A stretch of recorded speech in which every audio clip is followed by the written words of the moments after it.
With the Butt Kicker Gamer 2, what you see and what you hear is what you feel. Butt Kicker. The future is feeling.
It's time for another Tuesday night doubleheader of GT3 action, but today it comes from a track where passing is going to be next to impossible. It's going to take a bold and brave driver to make a pass here at Imola as we welcome you to round 2 of season number 2 of 2023 in the Precision Racing League GT3 Fixed Series. Hello everyone and welcome along and back to RaceSpotTV. My name is Arjuna Kankipati, delighted to be joined in the RaceSpot commentary booth by the one and only Joey Tebben. Joey, it was an interesting round number 1 for these drivers across of the GT3 Fixed and the GT3 Sprint Series over at the bumpy Sebring International Raceway.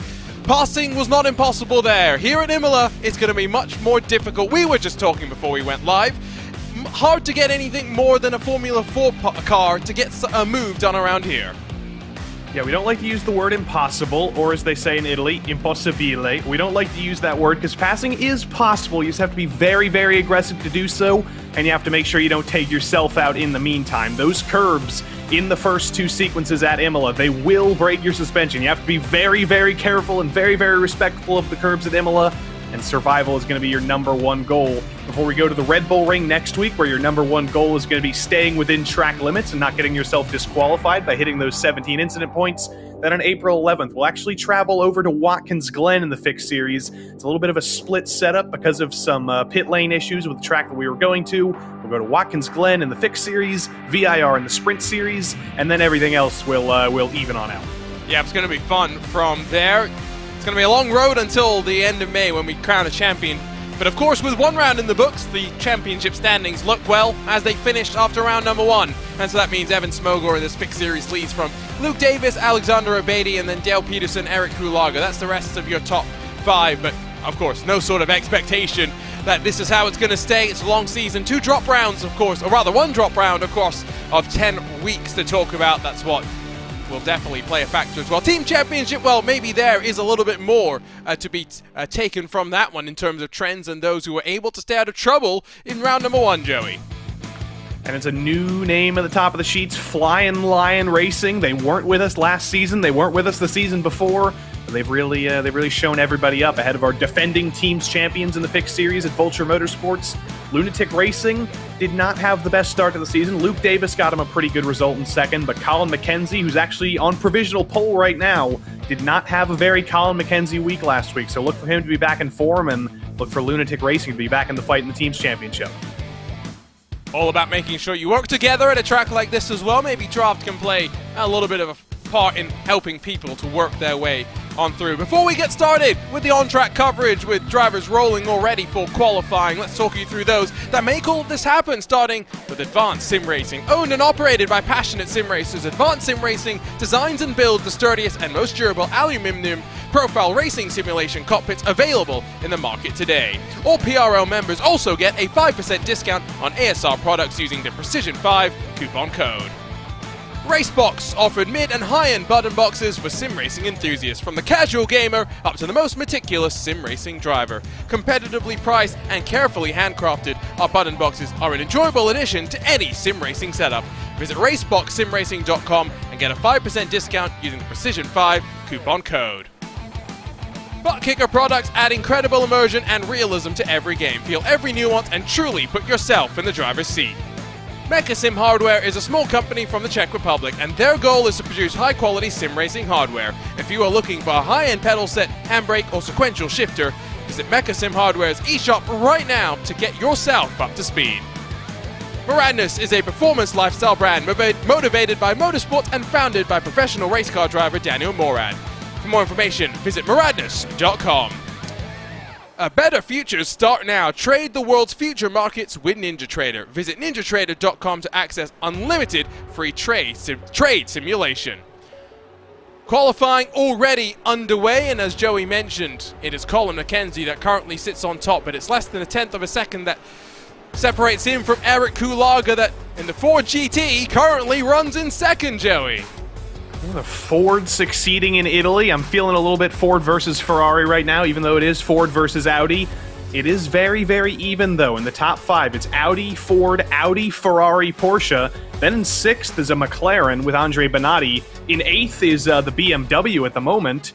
There are many, many different manufacturers here in the top 10, and who knew? Imola is the great equalizer. It's going to be interesting to see as well how drivers fare out at the start of these races, knowing that the opening couple of corners do funnel down. There's some anti-cut curbs that you definitely don't want to find yourself on. There's the striking lunatic entry that currently sits on top. Errol Urexoy in third, currently running himself up for a out lap, but as you can see from the track map, Joey, it's frantic. There's nowhere to hide. Yeah, this is one of the changes for this season. It is not closed qualifying in the PRL GT3 series anymore. You do not have the track to yourself. You have to deal with the other 40-plus drivers on track in this open qualifying session. You've got 20 minutes to get as many laps in as you want, but it is very, very difficult to find clean track at the biggest of tracks, let alone at a little bit of a shorter place like Imola. Colin McKenzie's going to get a little bit of a draft here from Ryan Chandler, and he's almost going to run into him for that matter, and he is going to cross the line to improve another 10th. Yeah, it's almost a 42.9. It's a 43.010, and now 2 tenths quicker than Kulaga, Urexoy, and Peterson behind. Half a second splits the top 8. It's a full second that splits the top 20 in effect. Margins in qualifying are pretty tight for the time being. There is Errol Urexoy, as mentioned before, setting himself up on the previous lap to go for one additional lap. This change for open qualifying means it's a lot harder to find clean air, but if you can maximize the draft at some of these tracks, including, for example, the Red Bull Ring coming up next, you might be able to make a bit of an advantage in qualifying. Did not seem to maximize his advantage through Aqua Minerale there. Got a little bit of understeer into turn 12, so any little bit of draft he might get from that Lamborghini up ahead down the front straight is likely going to be minimized by a little bit of a clumsiness there. The Lamborghini's going to let him by, so there's not going to be any sort of hold up there. But Errol Urexoy needs a perfect lap here. He needs to find 2.5 tenths to get up onto pole, and I'm not sure if he's got it here, but through the final corner, tries to carry as much speed as humanly possible. Have to make sure not to go too wide there and get an off track, but he has stayed within track limits. And then it's on the throttle. No chicane like there was in the olden days. Just straight line all the way to turn 1. Urexoy, no improvement whatsoever. 9 tenths off.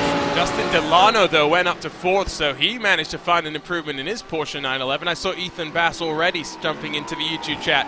Delighted to see a Ford up in 2nd spot, so a little bit of pressure onto Ethan going into the GT3 Sprint Series a bit later on. Colin McKenzie has returned to the pit lane with Under 4.5 minutes still left to go in this qualifying session. In terms of weather conditions, if you're curious what type of a day it is in Italy, 95 degrees Fahrenheit in terms of track temperature. Not much wind to speak of, but there is some cloud cover, and so maybe you'll find a couple of pockets through a 20-minute plus long qualifying session to find some improvement. Joey, you did promise us a lot of Italian here today. What's the weather in Italian? Mamma mia. Mamma mia. That's all I got. Let's see. Here we go again. Let's check the Let's check the old Google Translate. Let's see what it says. Andre Benatti in the McLaren now up to second, so it is nice to see some of these less frequently used cars finding some speed up at Imola. Mackenzie now back out onto track and rolling for what will be another attempt for him. Kulaga tracking decently on his lap as well, so maybe the Ford's going to find a bit of improvement. In fact, there is the 66 blue with the silver stripe and the vulture over the rear quarter panels. Will there be an improvement from Kulaga? It's a 42.7, but the lap doesn't count. It would have been pole by, what, almost 0.3 of a second. That is absolutely tragic. The tempo atmosferico, that's the weather. I guess that wasn't good enough for him. Bad luck there, but if he can keep that speed up, if he can do one more lap like that and not get the off track, that would be quite the incredible result for the Ford Brigade. And it won't just be Ethan Bass who would be very happy to see that. Excuse me, sir. You're not allowed. You're not meant to park there. I'm not even sure exactly where that is. That's not the right direction either. Oh, that's coming through the final couple of corners, isn't it, for Nicholas Karangis in the 311. What is he doing, though? I actually do not know what he's doing. Is he trying to get to France? It's a long way to go. Wrong direction, probably, as well. I wonder if he... I can't even think what he's doing. Is he just trying to get on track within an empty space? There's an open door there, Mr. Karangis. I wonder if he's having some kind of like throttle issue and it's somehow managed to flip and he's stuck in reverse or something. I don't know what's going on. This is bizarre. Dale Peterson, meanwhile, in his Ferrari up to 4th position, so still plenty of improvement. I'm going to be honest, it's so hard to kind of track exactly where they are on the track because look at that. They're all over each other. Yeah, it's just which blue circle do you want? There's somebody off. There's always somebody off. It's exceptionally difficult to find clean track here, but Colin McKenzie has found clean track for a moment, and he's instantly lost it. So if he wants to improve his... there's a parking lot. There's a McLaren off. There's a Ford off. There's going to be one of the other Fords blocking him here soon. I don't think he's going to improve, but he is in a good position right now. He could get his first pole. Gary Brown has gone up to 8th position. Big wiggle out of McKenzie as Jeff Carollo up to 5th spot. And now with 2/10 splitting the front 3 positions as McKenzie now off the road down at Tosa. That'll be qualifying done for him. But Benatti down the hill in the WeRace Esports McLaren, lighting up the rear end, of course, with flames spitting out the back. Only a 1/4 of a second off pole and tracking decently on his lap. Dale Peterson inventing a new track there over on the wayside, but Andre Benatti, Jeff Carollo, neither of them are actually Italian, but they are sporting Italian last names, so that could just be a good luck charm for them. We know the McLaren in GT4 is famed for having a lot of straight line speed. Let's see if the GT3 can live up to that expectation. Under braking here into Rivazza, or at least the first part of Rivazza, this 2-part corner. I think it's actually both Rivazza. It's Rivazza A and Rivazza B. But off the corner, he's going to get a little bit of a draft here from the Porsche up ahead. It's not going to be much. Let's see, can he find 25 thousandths? He'll have one more lap after this if he's got enough in the tires. 43.065. And in the end, no improvement. Benatti will get one more chance. Steven Martinez will get a chance to practice pit entry. And the best he'll line up is 3rd position. Dale Peterson not going to improve here. We saw him have a little bit of an excursion earlier. He was inventing a new part of the track. Justin Delano here. I always thought it was Justin Delano. I was thinking Franklin Roosevelt, but I heard from him this week. It's Justin Delano. Okay. Delano. We got to get that long A in there, but okay. He's coming down Delane. Oh, wow. That was terrible. I used that one up too early. I should have saved that. Yeah. I don't know. Maybe is there time to get another commentator in? Here we go. A couple more cars practicing pit entry. I feel like we're done for qualifying, to be honest. So now we just kind of sit here, and there we go. One car decides to defy me. Alexander Obedi on the podium last time. no improvement. He'll be outside of the top 10 to start this one off, and really in the heart of what we call the danger zone. And that shows you how things change. Evan Smoger was on pole last week by a solid margin. He dominated the race, and he's qualified 12th here. It's two very different tracks from Sebring to Imola, but how things can change week after week. Sully Saad in the Audi. 43.8 was the previous best. It's no better this time by. Now we just have 3 cars left. Waldo Warden. Where is Waldo? Well, coming to the line. The obvious joke was right in front of me. I'm sure Joey is not happy that I butchered that one so badly. 3/10 quicker. He'll go from 28th only up to 25th. And you'll also notice on the hood of Waldo Walden's car, he's done his fair share of Where's Waldo liveries. Now it's all about Walter. That's Walter, his dog, on the nose of that car. And old Dale Peterson up to the top 3 in the dying seconds as well. Yeah, not a bad job there from that Ferrari. And it is good to see Audi, McLaren, Ferrari, Porsche, 4 different manufacturers inside of your top 4. And again, the podium from last week was Smoger, Davis, and Abadi. They've qualified 12th, 16th, and 13th. It is a massive shift. And Colin McKenzie suddenly looks like the new dominator. Fixed setup series as well for this GT3 fixed series. I mean, it's in the name, I guess, right there. Which, of course, like you say, means there is such a big shift, Joey, because the balance of the car may change, and drivers have got to get themselves adjusted to it more than anything else. And we also have to think about that weekend was the iRacing 12 Hours of Sebring. So there may have been more drivers doing a lot more practice for Sebring. They've been preparing for weeks in advance, but now we come here to Imola. It's a normal league week. There's no massive endurance events. It may just be a tale of everybody evening out on practice. So qualifying comes to a close, and it's Colin McKenzie in the Lunatic Audi that will grab pole position for the second different driver to lead us to the green in as many weeks. Here's how they'll start, though, as they get ready to rumble in Imola for the first of our 2-part doubleheader of GT3 action here on a Tuesday night. It's a 43.010 McKenzie alongside with Benatti, a quarter of a tenth splitting the front row. It's Dale Peterson and Steven Martinez behind them on row 2, with Jeff Carollo rolling inside of Justin Delano from 5th and 6th positions. Back in 7th, it's Eric Kulaga, the best of the Fords. Errol Arexoy alongside with Corey Davis and Gary Brown. Downtown Gary Brown, 9th and 10th. Matt Scherf and Evan Smogor, round 1 winner, back in 12th position. Alexander Abadi rolls from the inside of Matt Dinsmore on row 7 with Greg Doucette 15th, Luke Davis in the Lunatic Racing green. Number 72 in 16th spot. Nicholas Caranjas had some sort of an issue in qualifying, but still lines up back in 17th alongside with Sully Saad. Row number 10 sees J.R. Gregory and Christopher Rhines. Alex Schreight and Jay Steffi 21st and 22nd with Michael Kulaga inside on row number 12. He has Regan Chandler for company. The best of the Chandlers, Waldo Walden and Frank Johnson, 25th and 26th. Zachary Yurt, Ryan Chandler behind them, with Trevor Johnson and Buck Hamilton bookending your top 30. Big field with Nicholas Herrera and David Morse behind in 31st and 32nd. Chet Miller and Russell Elizondo in 33rd and 34th, with Brian Luda in the interesting liveried Audi alongside the also interesting liveried Jason Arensberg Porsche. 37th as Felix Felice with Joachim Bakker in 38th, Rodrigo Michelin and Mark Bray 39th and 40th. Phil Amaro and Samuel Hill line up in 41st and 42nd, while Brad Winter, the final car in the smorgasbord of GT3 machines that gets ready to rumble down here at Imola. It's always a difficult start to the race. We've already mentioned how interesting passing can be, and therefore how important, Joey, it will be for drivers to make the most of the opportunities that are presented.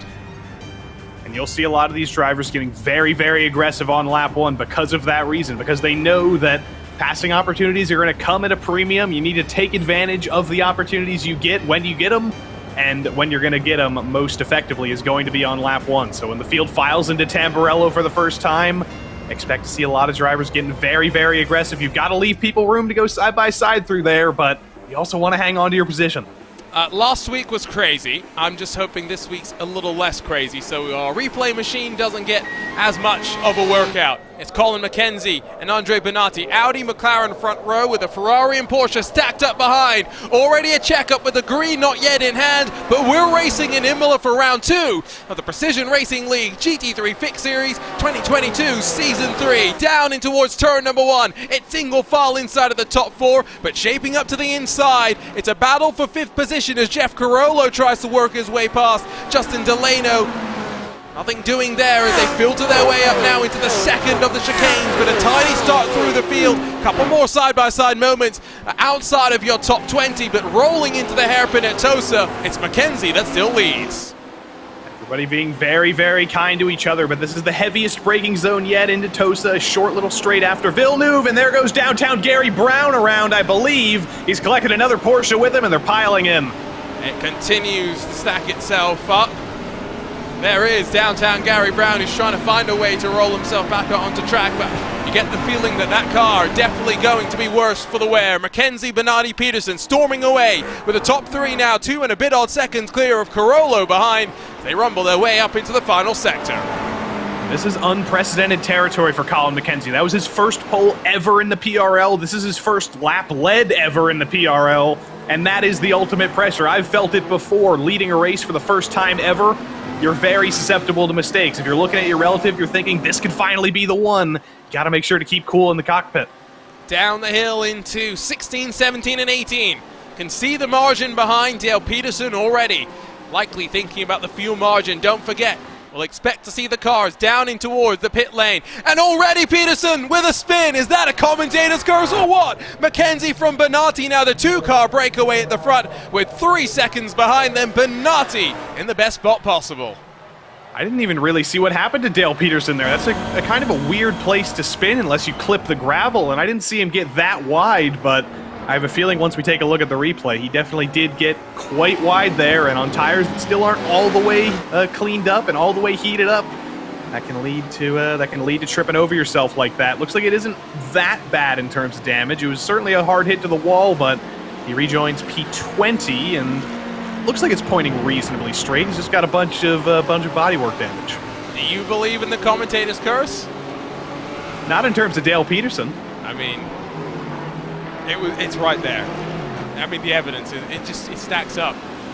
Again, 3 seconds the margin between Carollo and Benatti, second and third. So if you are in that McLaren, surely the wisest thing to do is not really fight with McKenzie and see if he's got the pace to just break away and tuck in behind and save the fuel. If you're Erexoy, Davis, or Kalaga, maybe it's a slightly different equation. Already you can see Erexoy in the Audi getting a great run up out of Aquaminerale on the run into the Variante Alta. How good is it to see Jeff Carollo, and there goes Benatti around. That's not a commentator's curse, but Benatti loops into Variante Alta. That's 2 for 2 right now. Colin McKenzie's life just got so much easier. Benatti was really giving him the business, and now he's trying to go rally crossing to try and get back on the track, and he's going to lose it. Got too aggressive on the throttle, was not patient at all, and he's paying the price. Could have got out in the top 10, ends up in the wall. I'm just saying, that's now twice I've said, first Peterson, now Benatti. Perfect spot possible to save some fuel. Look how it's gone for them. It has all gone wrong, and I want to make sure that I mention is Luke Davis brings it down pit lane for some reason. I don't know what's going on there. I don't think I'm ever going to get to mention Jeff Carollo because stuff keeps going crazy here, and Luke Davis... got a black flag. Has he hit the instant limit already? You get a drive-through if you hit 13 incident points. It could, I guess, be a jump. Has he hit 13 instant points? That's true. It could be a jump start. Remember, he was in that situation where there was the checkup that I got a bit confused by. Yeah, I think that is it, because I don't think anybody made a pass under or before the green flag came out, but there may have been people who got out of line and got a penalty for that. Well, I tell you what, I was just trying to spool up the replay machine, so I guess we'll have to go back and take a look. But yeah, busy start to that race, that's for sure. You were trying to say something about Jeff Carollo. There he is. Well, the second I start saying something, somebody's going to crash, so maybe it's best that I don't say anything at all, but I'm going to try here. Jeff Carollo, in his debut in the PRL 2 seasons ago, or 1 season ago, I've lost my times here, but it was Road America season opener. He finished second. He got a podium. He almost won in an epic battle at the finish. but he has never been up to that high. He's had some decent results, he's had some top 10s, but he's never been as competitive for the podium and for the win as he was at Road America on his debut, and maybe this is finally a return to form. Enjoying seeing the fighting as well. It's not like it's a completely boring race, even if it is difficult to pass. Let's try and take a look from up above then at what happens here on the start of the race, as now Matt Dinsmore in the Throttle Thursday machine goes around. There's the jump. Is that the jump? He passed him on the inside. Ah, okay, so if he had passed him on the other side, it would have been different. Potential. It depends on the rule set, I think. I think if he passed him either way before the start-finish line, he would have been bonked for that, but I'm not sure. Here's what happened to Gary Brown. Just runs into the back of Steven Martinez. No, and, I think Delano gave a bit of a shove there to downtown Gary Brown. Oh, you're right. Delano was the one behind. Yes. Gary Brown was running a paint scheme that looked like Delano's paint scheme last season. So that's why I'm all sorts of confused there. And then who was that who came onto the scene as well? I believe it was Steven Martinez. So Steven Martinez. Okay. So you were getting there. Eventually. Yes. No. Somewhere in there was the correct sequence of events. Yes. So that was all down at Toso, let's not forget. Meanwhile, 2.6 seconds now the margin, as Mackenzie starting to come a little bit more under fire from Carollo, who is surely starting to close. Then there was also, by the way, as we continue to cycle our way through some of the moments, a big moment for Frank Johnson. Remember, cold tires clips the curb on the inside, and with ride heights not fully stabilized, I tell you what, that's a great job to bring it back under control. And I have a feeling that the next replay may be what Andre Bonatti did on the grass, and it was very, very different to what Frank Johnson did, being patient there. That now is Michael Kulaga. That's gone around. It has not been a good day for Vulture Motorsports here. These drivers are just trying to test the replay machine, aren't they? Pretty much. They're just trying to burn down that PC. You've already forgotten that we have to first look at Dale Peterson, who had lost that car before he even got through the corner. Yeah, I was right. He didn't get anywhere near clipping the gravel. He didn't get anywhere near the outside there, but the second he turns in and gets off the curb, it's just instant oversteer. Not much he could really do there. That's a very weird place to spin. I don't think you'd really expect that. And Andre Bonatti, even weirder, clips the curb and just goes around like a pendulum. Yeah, let's ride on board over the shoulder and just listen for a sec. Yeah, that's not normal. That's not Bonatti's fault. That is not Bonatti's fault. The way it pirouetted was the thing that, to me, just instantly shouted, not good. Yeah, not good. Yeah, that's some unfortunate physics there. Poor old Andre Bonatti. Now I understand why he was so impatient to get back on the track. I think he was frustrated that he got taken out by some sort of physical anomaly that they would have created at the Large Hadron Collider. Yeah, that's a good one. I was about to say straight out of a Fantastic Four movie or something. Then there was Matt Dinsmore in his Lamborghini, and he gets spooked out and off into the grass, and he's lucky that he doesn't get collected. Yeah, it's the second time we've seen a Lamborghini going backwards for Throttle Thursday through that section. They're cursed through there, but Dinsmore does manage to get through eventually. And then again through Ravazza. It's been a very troublesome section of the track. Now is a BMW going to go around Dale Peterson style? No, looks like he's just fine.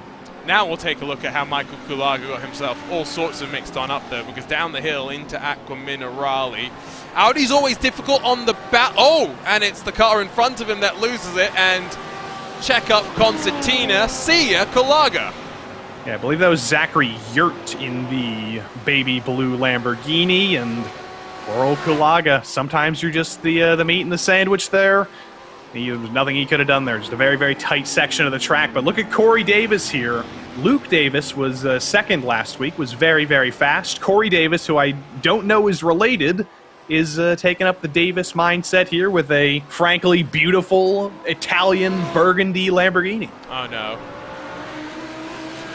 I was about to say we may have had a second victim of some anomalous physics, and that we should go to the multiverse and see. But unfortunately, J.R. Gregory cannot claim physics. That is just loading up a Porsche onto a curb that is not meant to take. Yeah, Mr. Gregory almost goes to space. It's going to be beautiful from this outside perspective. Okay, maybe that looks a little bit more anomalous than I first thought riding on board.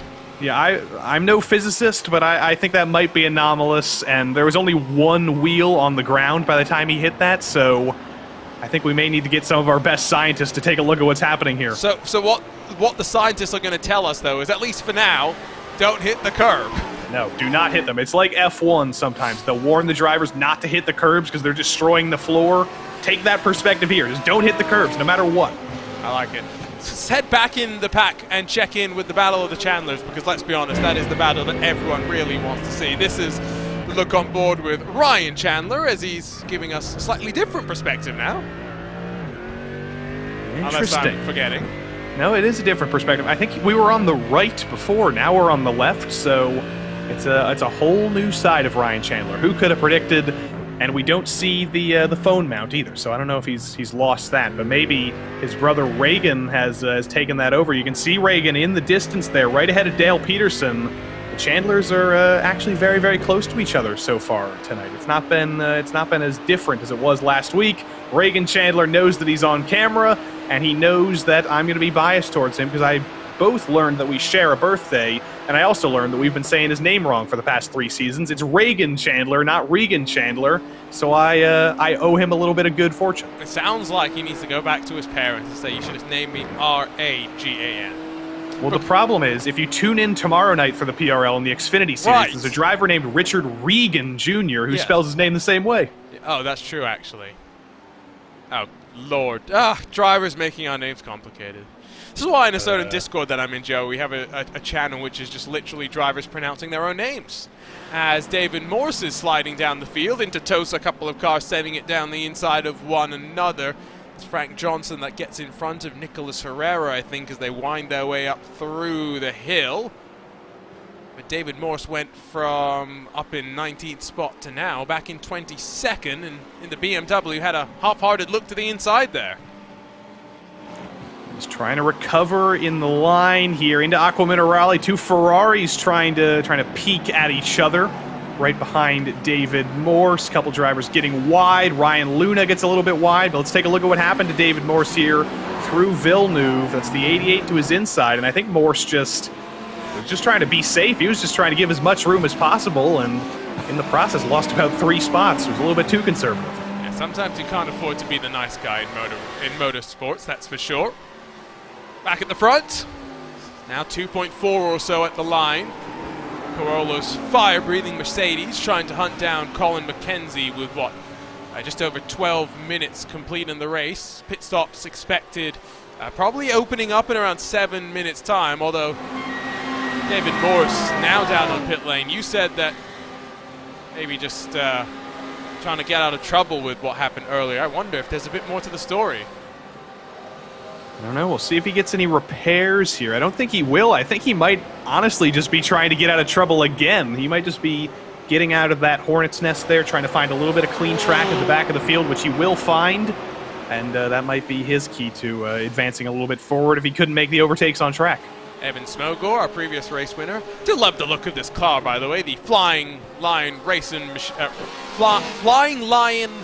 Machine. I had way too much commentary this past weekend, and I'm struggling to English as a result of it. Carangis and Ryan side by side and down the hill as they plunge in towards Aqua Minerale with the BMW on the inside, worried about being pitched. Carangis trying to hold his line and avoid being run wide into a slowdown penalty. There's a 4GT in the mix as well, as Jay Steffi has brought his machine up 9 positions almost into the top 10, and now finally the BMW of Rhines parks it on the apex and gets on through. Yeah, I'm amazed they made it side by side for as long as they did, but you absolutely don't want to go side by side through the Variante Alta, and luckily Carangis also realized that for his own survival it was best to back out of it, but Jay Steffi tries to go for a dive into Rivazza. Has to back out of it though, and that's going to be perfect for Christopher Rhines, because as soon as he got by Carangis, everybody's going to start fighting behind him, and there he goes into the pits, following his teammate David Morse's strategy, and Peterson's in as well. So I do wonder if maybe this is basically just trying to get out of traffic, which is a very realistic possibility. In terms of a track map, let's not forget that your leader at basically the top right of it into toast of the hairpin and getting ready to work his way through the middle sector. And then behind, plenty more action still to come. Side by side, Steffi, Chandler, and Wright all duking it out as now that Ford is up double-digit spots into 12th. It's Regan Chandler trying to fight with Alex Wright. For the time being, not going to get the move done. There's a little bit of argy-bargy between Chandler and Wright there. Nothing too egregious, but I don't think Alex Wright is too happy right now. He was given exactly a car's width coming in there, and that's all. Jeff Carollo has gone around for second. Oh, dearie me. That's a very delayed commentator's curse, but poor old Jeff Carollo on the podium. Now it's going to be a top 10 for his efforts, and Urexoy's around as well. Yep, Corey Davis, Eric Kulaga, they slide their way forward. No one wants to sit on the podium outside of the top step, apparently, because one by one they trip over themselves, and Kulaga in the Ford on the podium, and again puts the pressure onto Ethan Bass, who's watching in the GT3 Sprint Series ranks. I'd love to see a double Ford podium. Who'd have thought it'd come here in the home of Ferrari?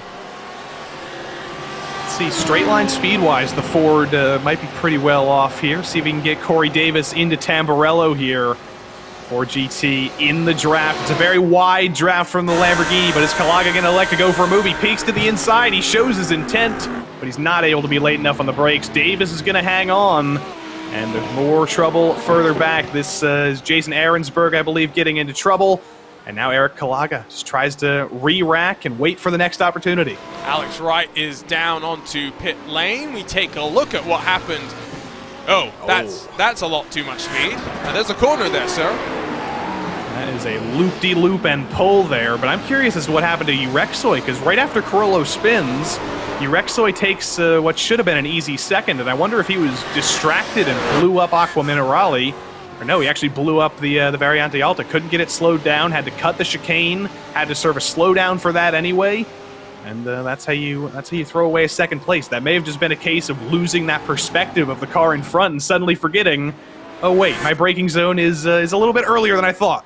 Alexander Abadi, I think, has gone on a slowdown penalty because he has dropped and bled 4 or so seconds on this lap alone without going off of the track. And it is possible through some of these chicanes to get those slowdown penalties. So Abadi, who sat on the podium last time, finds himself back now in the 8th position. So Mackenzie leads from Corey Davis by 4 seconds. Joey, I actually did the math on how much commentary I did this weekend. I did about 21 hours, which apparently I found out is the limit of how much I can talk. We got to get 3 more hours in there. We're going to get the 24-hour Arjuna Marathon one of these days. Well, the problem was that I was not feeling great, and then I did the PRL NASCAR Cup Series race at the Circuit of the Americas, which I enjoyed a blast, but you shouldn't do things that require energy when you don't have any of it, it turns out. Well, you know what they say, the PRL NASCAR Cup Series is the best medicine. Yeah, but you apparently aren't there on Sundays FDA anymore. approved. FDA it's approved. It's not Joey there. Tebben approved if you're not there on Sundays anymore. That is very true. I'll be around one of these days, maybe for the season finale in a couple of weeks. I'm seeing double here. Both Chandlers are in. The SGE Ferrari of Waldo Walden is in. There is Justin Delano in. Frank Johnson is in. It's a pit party. We're past halfway in the race. Yeah, you apparently didn't need the glaucoma background there. Well, didn't need a double. I don't know. Which way? I mean, it's easy this season because they're in 2 different cars. Reagan is true. Reagan is in a BMW and Ryan's in a Mercedes, so it's easy to differentiate them this season. I don't need any glaucoma correcting glasses or surgeries. That is very, very true. Buck Hamilton pushes just a little bit wide out of that second chicane. How do you say it, Joey? What, Buck Hamilton? No. Second chicane, the corner name. Villeneuve. I'm not French Jacques enough Villeneuve. for that. Okay, fair enough. That is true. Jacques Villeneuve. It's not as... What was... Oh, your pronunciation of Peugeot. That's what it was, wasn't it? Peugeot? Let's not go there. You're going to get us banned in France. I mean, Buck Hamilton just made a Peugeot of Aqua Minerale there. I walked myself right into that one, didn't I? And I honestly thought he was about to get internet disconnected there with that little blink, and that would have been the worst curse of all time. That would have proved it. We've had a lot of curses here today. So we've seen all bar the top 22 come down onto pit road. So I do think that it's not an unrealistic thing to see a handful try a bit of an undercut here. First of the cars that have pitted is Christopher Rhines in the 111 BMW. He's back in 23rd position. Jay Steffi in the Ford brings his car in from 12th spot. Nicholas Herrera is going to follow him in, as is Buck Hamilton. Everybody is, I think, looking at the relative, seeing that there might be a little bit of an opening on track. Buck Hamilton misses his box entirely there, so that's going to be a little bit hurtsome to him. But we are past halfway. You're reaching the point where there's not that much fuel in the tank. You're only going to be thinking right now about extending 1-2 more laps potentially. But Jay Steffi right now is going to see if he has calculated this correctly. Is he going to come out on clean track, or is he going to come out in traffic? It's not going to pay off for him. Here comes Dale Peterson right ahead of him. So behind both Rhines and Peterson. But still in the fight, let's not forget Steffi had already worked his way up 10 positions. Now has a chance to consolidate and maybe not fight too aggressively in the early stages of the stint. Less than 15 minutes still left to run in this one, as the latest incident is Brad Winter off the track in the 502 Ferrari, and that's not given where he was on the track, not a big crash, and so fortunately he's been able to slow that one in time before causing big drama. Mackenzie pits, Davis stays out, but Kalaga, Orexoy, and Smogor will find their way towards the lane. Davis is going to be very, very lonely out there. Matt Scherf is going to stay out as well, so a few drivers have one more lap in the tank. They can extend it one more time, but we are reaching the hard end here. Everybody into their box well, nobody overcooking it. We'll see, was the Ford of Eric Kalaga able to save anything there riding behind Corey Davis for that many laps, or is it just going to be a case of Kalaga and that fuel-thirsty Ford coming out behind? Everybody out with a pretty equal pit time there, and Colin McKenzie is going to keep his big lead. Evan Smogel might even latch on to Orexoy, Kulaga and company. Trevor Houston is going to cycle in between McKenzie and those behind. Fortunately for our race leader, though, the 68 does not emerge in front, and so clean air for the 15. Kalaga, though, rear mirrors filled with Orexoy. 1.5 back is Smogor, and then 5.5 seconds back to Jeff Carollo. And the real race to watch here is going to be Kalaga versus Davis. Kalaga needs to make sure he's not looking in his mirrors and distracting himself with the attacking Aero Urexoy there, and just run the fastest lap times he's ever run in this outlap, and hope that Corey Davis hasn't been able to do the exact same thing in clean air here. It looks very, very clean for Corey Davis. I haven't seen any mistakes. I haven't seen any slides. It looks like an optimal lap. But once he comes down, has he been able to save as much fuel as Kalaga was behind, or has he been exhausting all of it running in mostly clean air for all this time? I like shiny things, and therefore I like Corey Davis's car. Me too. Comes into pit lane, though, in that Lamborghini. Let's not forget, it's a short blast from the limiter line into your pit stall, and then a long run to when you can actually release the limiter because of how the pit lane is designed. And so as Eric Kalaga comes through 14 and 15, still has 2 more braking zones left effectively on the track.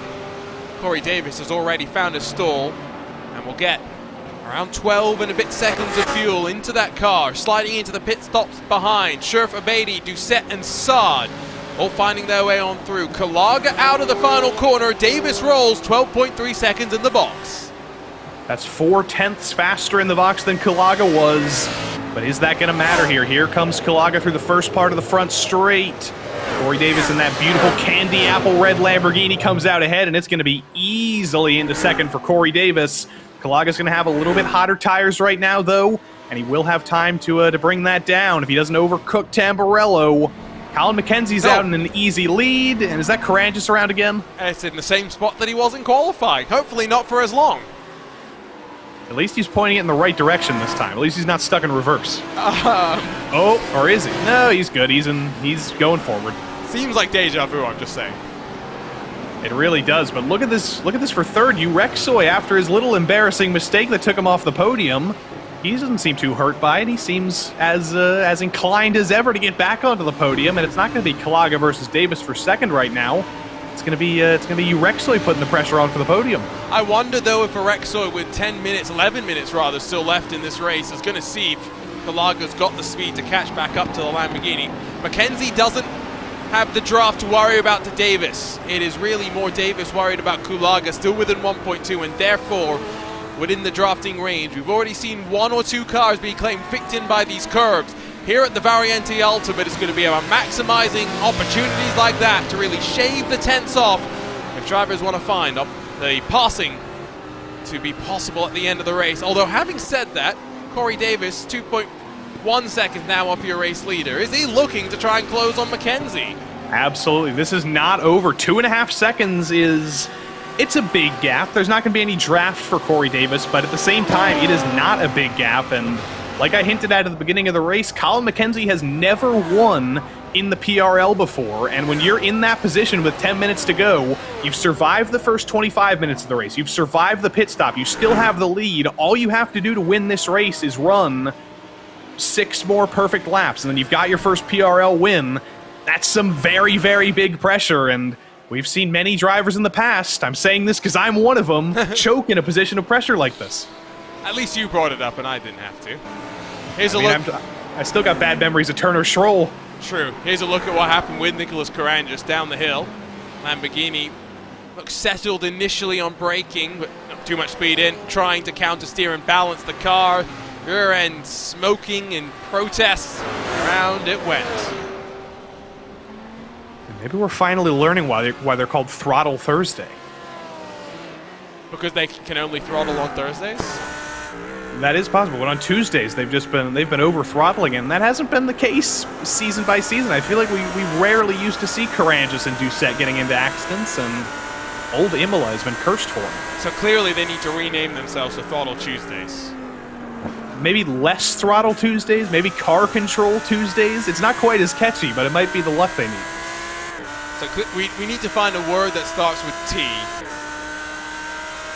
that describes what a race car driver does. I don't know who's going to root for a team called Tentative Tuesdays, but I might. Timid Tuesday, there we go. Timid Tuesdays. Now that's a racing team name right there. I know. Gap opens up though at the line, 2.6 between McKenzie and Davis. We ride with Urexoy in the Audi R8 LMS. There's a Ford in third, Lamborghini in second, Audi back up front again, and there's a Porsche of Evan Smogor that's still in contention for a podium. If anyone does trip up, and great job from Smogor, qualified down in 12th, round 1 winner, back up in the top 5 in round 2.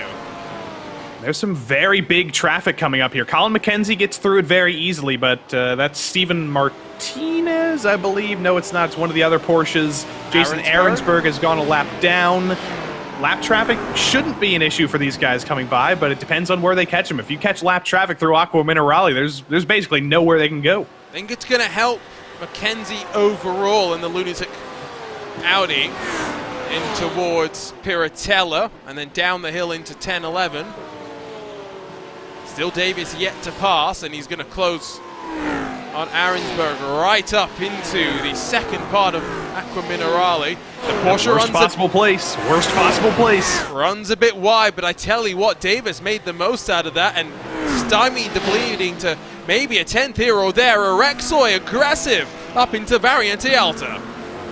That really helped Kalaga there. It may have only been a couple of tenths, but Kalaga is now only within 2 tenths of Corey Davis, and we've seen the straight line speed of this Ford. He's going to get to the outside coming down the hill into Ravazza. Is that going to force Davis into braking a little bit too late and opening the door? Yes, it is. Here comes Kalaga to the inside.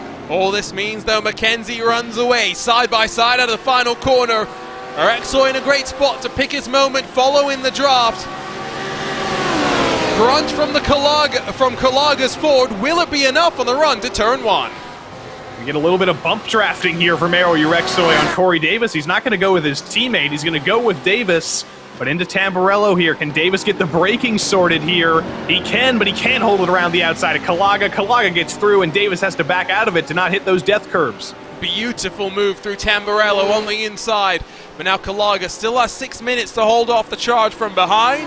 And with a 4-second gap in front, McKenzie sets sail here in Imola. It is always good to see the Ford back on track. It's not always at the front though, but Kalaga shows that speed. Let's not forget Jay Steffi has got it up to 13th spot as well. And all Ford's making a comeback just as Ford introduces its Mustang GT3 to the real world. And would you look who's at the end of this train? That's not a lapped car, that is Evan Smogor, who is in contention for a podium now. We wrote him off after qualifying. We said he won last week. He's qualified 12th here. This might be a write-off for him. Maybe this will be a little bit of a bad week for him, but no. He's made up 7 spots on track. He's avoided any sort of incidents, and suddenly 4th, 3rd, and 2nd are right ahead of him, and he might just be able to make the best out of a bad week here. On board with the gold Porsche. riding over the left shoulder, down the hill into Ravazza. And now again, the question will be for Kalaga, how good a run can he get out of these two corners? All about setting up through the first part for the second. I think Kalaga, with a pretty good exit, is going to actually extend his advantage to Davis initially, and then as the draft starts to kick back in, Lamborghini is going to close on the rear end. There's traffic in front to contend with as well, potentially. Let's see if it plays a factor as they come across the line with less than 5 minutes to go. It should mean 3 laps left to run. 3 more laps for Colin McKenzie, and all Colin McKenzie can do is make no mistakes. He's got enough of a buffer now. He's got a rear gunner in Gary Brown who's going to make sure nobody can get close to him. So that should be a pretty easy run for him to the finish as long as there's no mistakes. We ride on board again with Reagan Chandler here, who might just be the loneliest person on track right now. He's got 3 seconds up to his brother ahead. He's got 4 seconds back to Waldo Walden behind. It's a very, very lonely day for Reagan, but Ryan is on challenging duty. He's got Jay Steffi right ahead of him in unlucky 13th. Yeah, he's got that forward to play with. Now, Sully Saad has just had a moment of his own, so he's dropped off the back of Greg Doucette. It's definitely a track that is difficult, and the drivers have been finding out just how treacherous it can be. Let's see what happened in the Audi R8 in through the second part of the Villeneuve chicane, and, well, runs himself up and through the gravel. That reminds me a little bit of Jacques Villeneuve at Sebring. Just a little bit lazy, a little bit slow, and off the road into the gravel. What are you saying about old people, Joey? Old people are fine. Ben Keating is awesome, okay, but Jacques Villeneuve is he's good at NASCAR. He should go back to that. Is he good at NASCAR? Yes, actually, that's the one thing he's really excelled at in his career since F1. He was solid in NASCAR. He ran through a lot of people. He made a lot of people mad, but he was fast at least. You can't say that about his Formula E run. To be fair, the running through people, I think that's a pretty common Villeneuve thing. That's a NASCAR thing. We learned that this weekend. Apparently. It was refreshing to hear Jensen Button's frank take on it, and, not sugarcoating, not beating around the bush, saying he enjoyed it, but at what point is that not racing? And I agree, because Daniel Suarez was quite irritated by what happened, and I think rightfully so, given some of the turn 1 shenanigans. Went over to his teammate, Ross Chastain, who was part of all the bumping and banging. And what did Ross say in the media? I mean, which is classic Ross Chastain, don't get me wrong, but just, that's racing. It's not racing. That's bumper cars. And we've seen very little in terms of bumper cars here. We came into Imola expecting the curbs to be a big issue, and we've seen a couple of anomalies that weren't actually the curbs we were expecting, but other than that, this has been a very clean event. Very few DNFs. We've still got 39 cars actually still running on track. So for a track that does like to bite, there have been plenty of mistakes, but not a lot of them have been terminal, and not a lot of them have been drivers running into each other. That's Corey Davis driving off the track, and now has he got a slowdown as a result of that, or is it just a Rexoy that's going to fire it up the inside of Ravazza, and surely in the Audi, demote Davis out of the podium spots. Lamborghini a little bit wide out of 17. Is there an opportunity for Smogor now to get the move set up out of the final corner and get his way past into turn number 1? It's going to be the white flag for Colin McKenzie here, so if Smogor wants to redeem himself and get on the podium, he has very little time to get up there to Aero Rexoy. Davis is going to be the first one on his block here, but Davis goes for a little bit of a lazy block to the inside. Smogor doesn't go for it.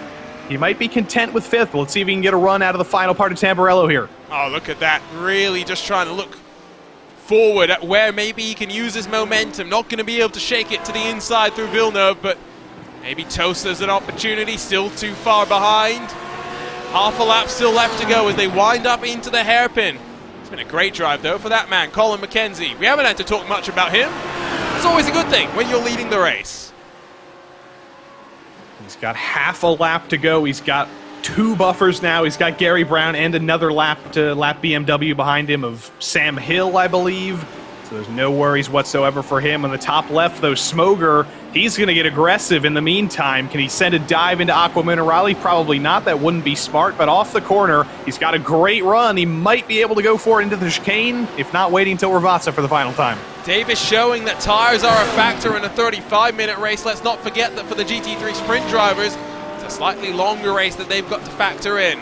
Not going to be an opportunity for Smogor initially, but it will be the run through to the line that maybe we'll see him grab a chance. Davis still defends the inside. Smogor trying to pressure him into a mistake and switch back and cut back. You'll have a little bit of an overlap, but in the fight for fourth position, it's going to be advantage Davis out and to the line. Meanwhile, across the line and taking the checkered flag, Colin McKenzie goes from pole to victory lane, winning in round 2 of the PRL GT3 Fix Series. He's the guy who designs all of these liveries for Lunatic and for Moonlight Speed and all those teams that we've seen in the past couple of seasons. And he finally gets it done in his own livery. Oh, Peterson, Steffi, tripping over one another, and there goes Ryan Chandler. Up through into 12th position. He'll gain 16 spots by the time he reaches the line. Reagan Chandler might even get up to 13th if he's lucky. Dale Peterson should hold on, although for the time being, a bit of drama all the way through. Although having said that, like Joey mentioned before, 43 starts, 34 will still be left on the leading lap. I gotta give a shout out to Dale Peterson as well. Even though he did lose it from 3rd place and crash, that was a great recovery drive. He was 20th at one point, ends up 13th. Let's see what happened to him here in Rivazza, though. Steffi to the inside, just too late on the brakes, and cleans Dale Peterson out. But Peterson does only lose that one spot to Chandler, because Steffi did realize it was his mistake and was very sportsmanlike and let Peterson go back by. I get the sense I know Genet is going to be on the case there. Detective Genet, if you will. He might not have to be because he let Peterson by. Self-policing. So okay, I don't know if Dale will report it. Well, we'll have to wait and see. We're just waiting for Luke Davis to work his way to the line to be able to show you the race results. Great drive from Evan Smogor, able to work his way back up into the top 5. But of course, full focus will be on that lunatic Audi of Colin McKenzie, victorious in round number 2 of the championship. Let's run you down through the results. It was a 3.5-second margin for the number 15 with a Vulture Motorsports double podium. Kalaga in front of Erexoy, albeit with the North and South teams, 2nd and 3rd. Corey Davis and then Evan Smogor round out your top 5 with Matt Scherf 6th, Jeff Carollo dropping down to 7th, Alexander Abedi, Greg Doucette and Sully Saad all working forward from their qualifying spots into the top 10. It's Christopher Rhines in 11th. Dale Peterson's Ferrari, after a spin at the end of lap number 1, drops to 12th, with Reagan Chandler up in 13th spot.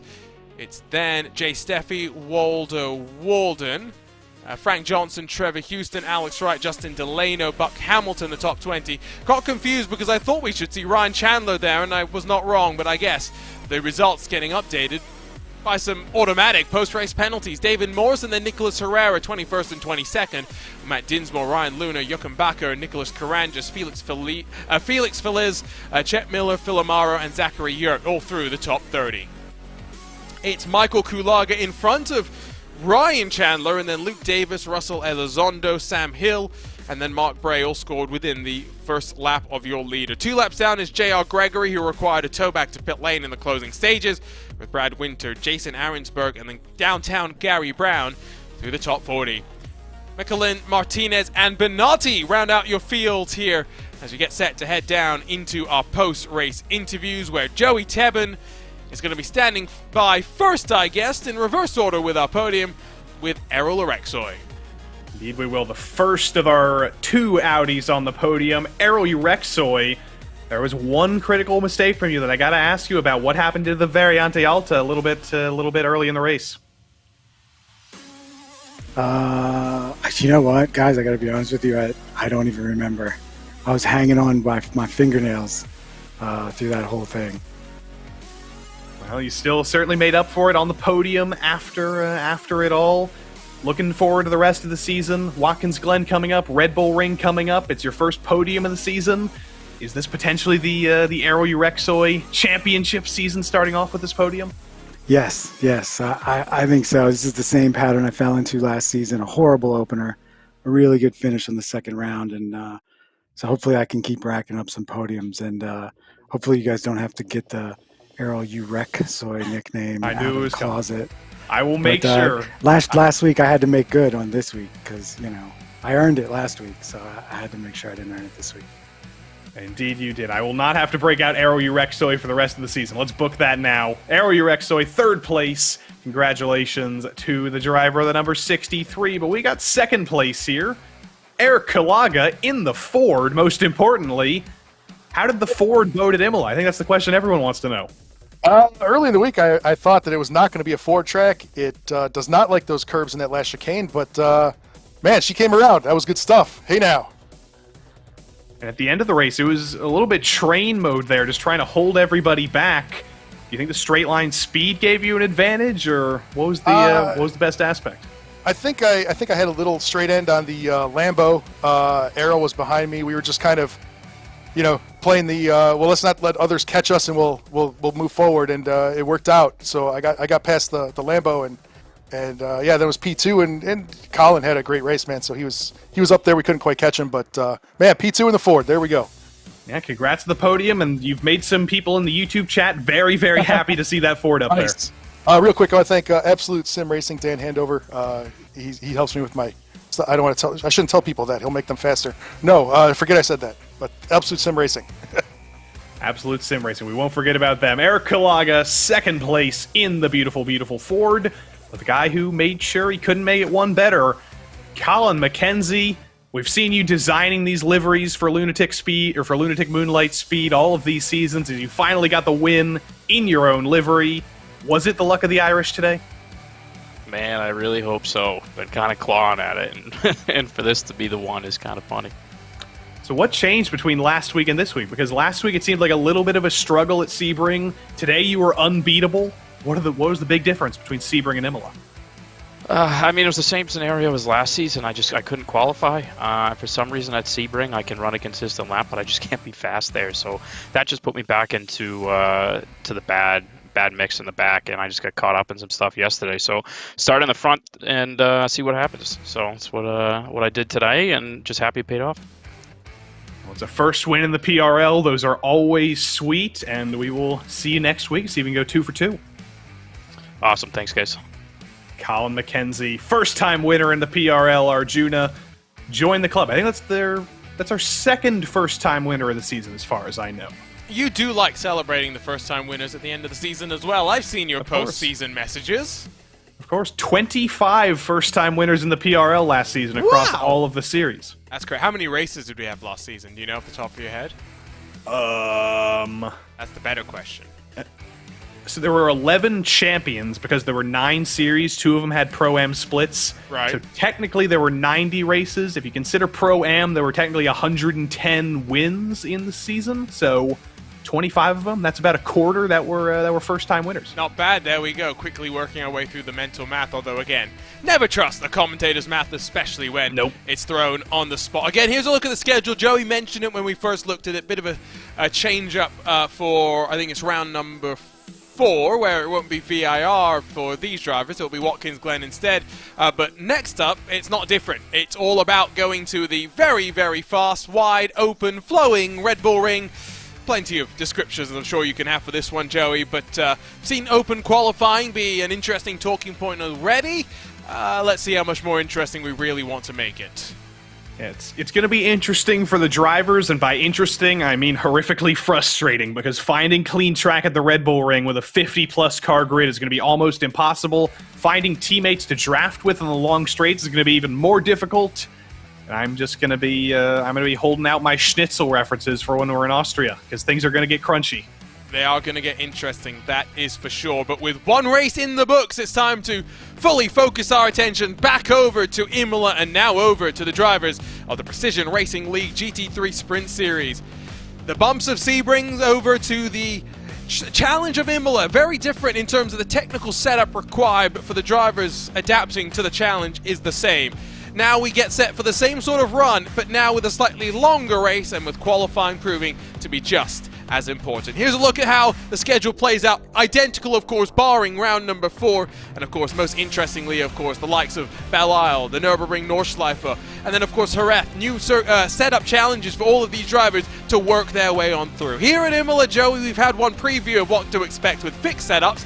Now we know there are a few behaviors the drivers would like to dial out of those iRacing fixed setups. To make sure you can ride over those curbs very, very well. Need to make sure that the car is basically equalized between high-speed corners and the straights. It's a question of, do you want to go for that low downforce setup to really take advantage of that long front straight and a few of the slightly shorter straights, or do you want to add a little bit more downforce to make sure you're strong through Tamburello, Villeneuve, Aqua Minerale to really close up and try and make passes and potentially lose out in the straights? As always, it's a balancing act to see, do you want to take advantage of the straights or do you want to take advantage of the corners? Where's the best way to make a move at Imola? That's the look at the track. Here's a look at the championship standings. And well, again, round 1 complete. These are your race results in effect. But the one thing to note, Beckham Jasir, currently undefeated, went back to back last week in both the GT4 and then the GT3 Sprint Series, and did it last night once again in your GT4 Fixed Series. He's got the opportunity, Joey, to make our lives frustratingly uncomfortable by then having to try and set up races after this as contests that Beckham Jasir is not likely to win. The undefeated driver in the PRL. It's a rare thing, but with the level of drivers that have come into the PRL over the past couple of seasons, we've had a lot of these challenges with some of these newer guys who have really brought the level up. Basically, the entirety of the field has had to up their game to make sure that the likes of Beckham Jasir and Sean Campbell and John Betafer don't just go undefeated. It's going to be interesting to see how Jasir shakes up. Here's a look at the team championship. Starting to see Precision Racing Esports and Race Factory working together. SimCity Racing sit behind them with CRT Purple, Empire Racing, SRT Esports Black, the Maradness, M Squad, Vaporworks, SimSports, YS SimSport Black, and then SRT Esports Blue rounding out your top 10 in the points. Once again, just like it was in the GT3 Sprint Series, it is open qualifying, which is underway right now. And, well, if you thought the track was busy before, well, we went from having 43 cars on the track to having 53 cars on the track. I actually just noticed in the inside of Imola, they've got their little Olympic running track in there. I'm starting to think maybe we can make this a multi-purpose facility, go a little bit LA Coliseum in there, have the road course of Imola at the outside, and have a short track, Bowman Gray style on that running track. I'm just saying, if the organizers of Imola are thinking, the Italian government, these are the ideas you want. Joey likes running, apparently. I do not. Not at all. Okay, good, because at least we can be on the same page about that. Yeah, I walked the mile in high school. Nice. You talk about doing interesting things. The production car challenge yesterday here in PRL land did something interesting, Joey. Did you have a chance to watch our night race at the Monza Combined? I saw the fallout in the with the drivers at the end, and I thought, you know what, I should probably check out what happened. Could it have been that bad? Fallout? Oh, they forgot to turn the lights on. A bunch of people wrecked. I never got to drive Production Car Challenge at Monza Combined on my own in the official series, which I was very, very disappointed about, but it looked like they managed to bring the carnage last night. Interesting. I didn't even realize there was fallout. Currently sitting on top is Hernan Gonzalez, Andrew Waring alongside on the provisional front row.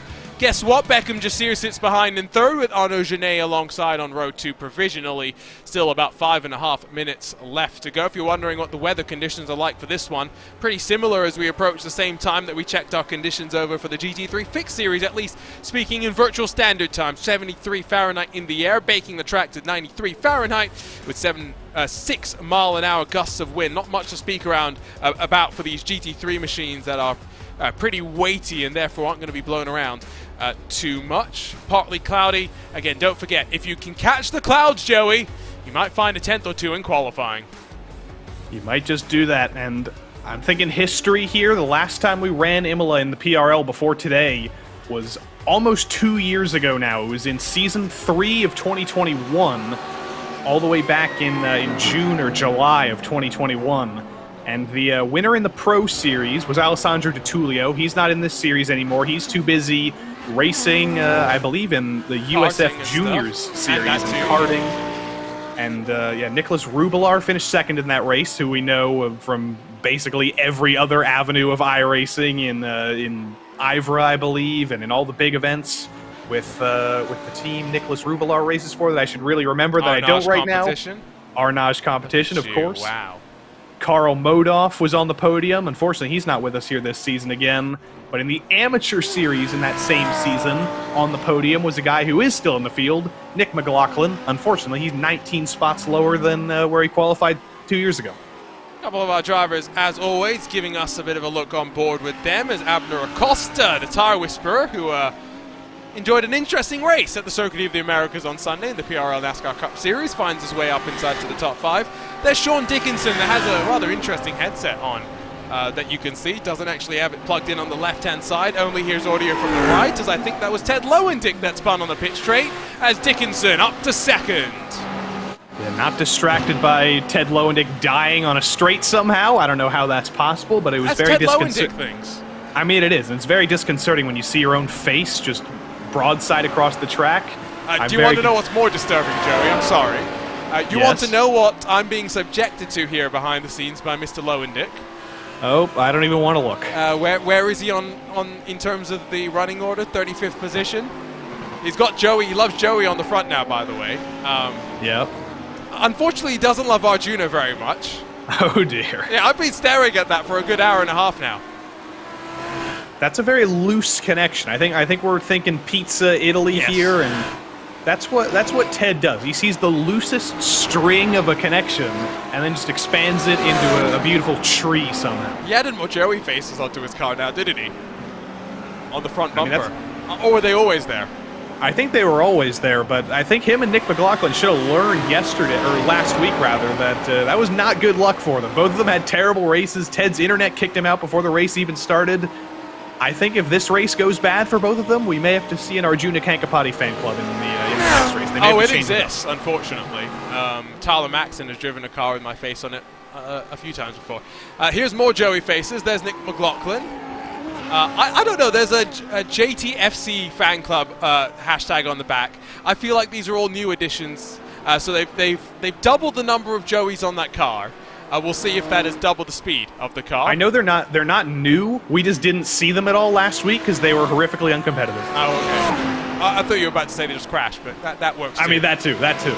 Andrew Waring, third spot, still rolls out on track in his Audi. It's a big gap up to Hernan Gonzalez, to be completely honest, who isn't out on track and hasn't been for a while. It's almost half a second. Back to Sean Dickinson.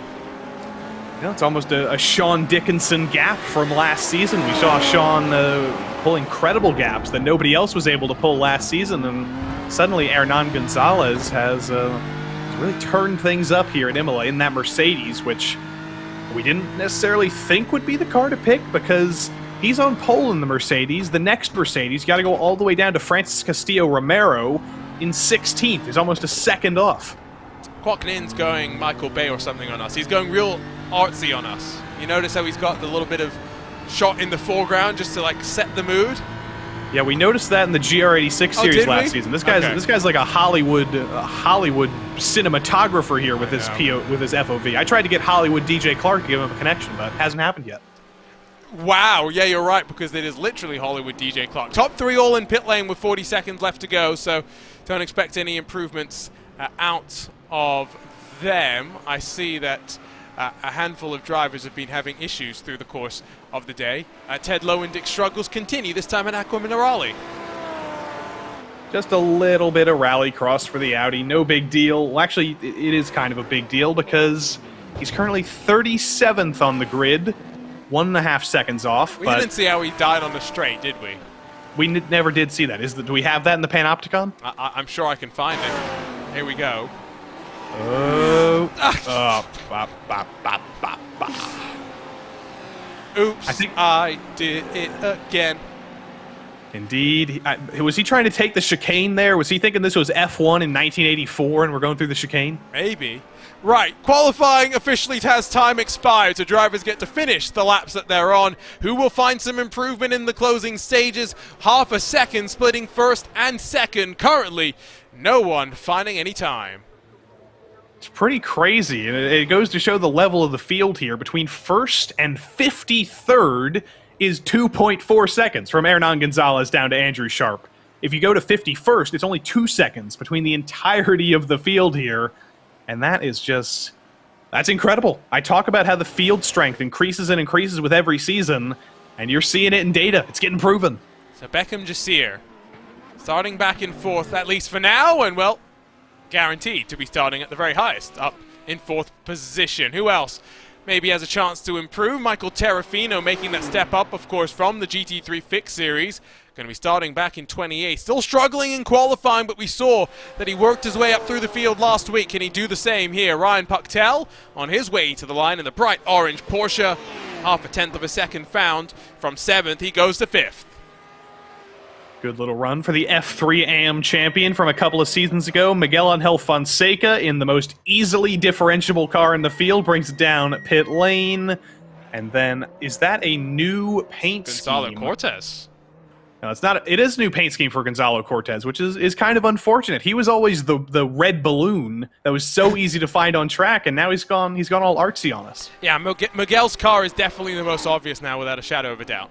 I didn't notice on Sean Dickinson's car, but I don't feel like we got the promised improvements to our SimCity Racing paints. So file the complaint, please, with the appropriate parties. Ready to go, though, for the second race of the evening here at Imola. Already seen one superb performance from the front. Hernan Gonzalez blitzed the field when it came down to go fast time. Will he do the same as we get ready for the racing to get underway? Ready to rumble for round 2 of the GT3 Sprint Series. Here's how they'll line up with the CRT Gold 108 Mercedes with a 148.41 leading us to the green. He'll have Sean Dickinson alongside in the number 64 SimCity Racing Audi, Andrew Waring in the Evolve SimSport number 71, inside of Beckham Jasir, who looks to try and stay undefeated. Ryan Pucktel along with Arnaud Genet, they start 5th and 6th positions, with Abner Acosta and Boris Ovando for Precision Racing Esports on row number 8. Martin Crisp has heard the prayers. He's got some colors on the 957 SimCity Racing machine. He's got Gonzalo Cortez also with some interesting colors alongside with 10th. He's got Kimbrough and Juan Malagon line up on row number 6. It's J.R. Williams in 13th spot with Fernando Yaquez alongside Tommy Brisson in 15th and Francis Romero in 16th. Share row 8. Ethan Bass in the best of the Fords has a lot to live up to in terms of potential for the podium. Dave Menino also shares row number 9. Through the top 20, it's Andrew Hardman and Nani Tavares, David Mendonca and Ryan O'Connor. Just miss out on row 11 with Nick McLaughlin in the Joey Tebbins question mark fan club, along with Caleb Lehman on row number 12. Peter Nodwell and Joey Haynes, row 13, with Frankie Arvello and Michael Terrafino behind. Andres Espinoza and Devin Horvath. That's the rest of your top 30. Remember, 56 car grid. Oliver Rodriguez, Joshua Spears, RD Mercedes, EJ Nixon, Adam Brockway, and then Ryan Scalny. They're all through your front 18 rows. With Ted Lowendick in the second of the Joey Tebbin question mark fan club machines, along with Alec Bergstrom, Blake Ziti, Michael Pabiano, Brian Curran, and Alex Popov through the 42 machines that are all split by just over 1.5 seconds. Mannion, Desjardins, Bonilla, Waters, Costello, Fonseca.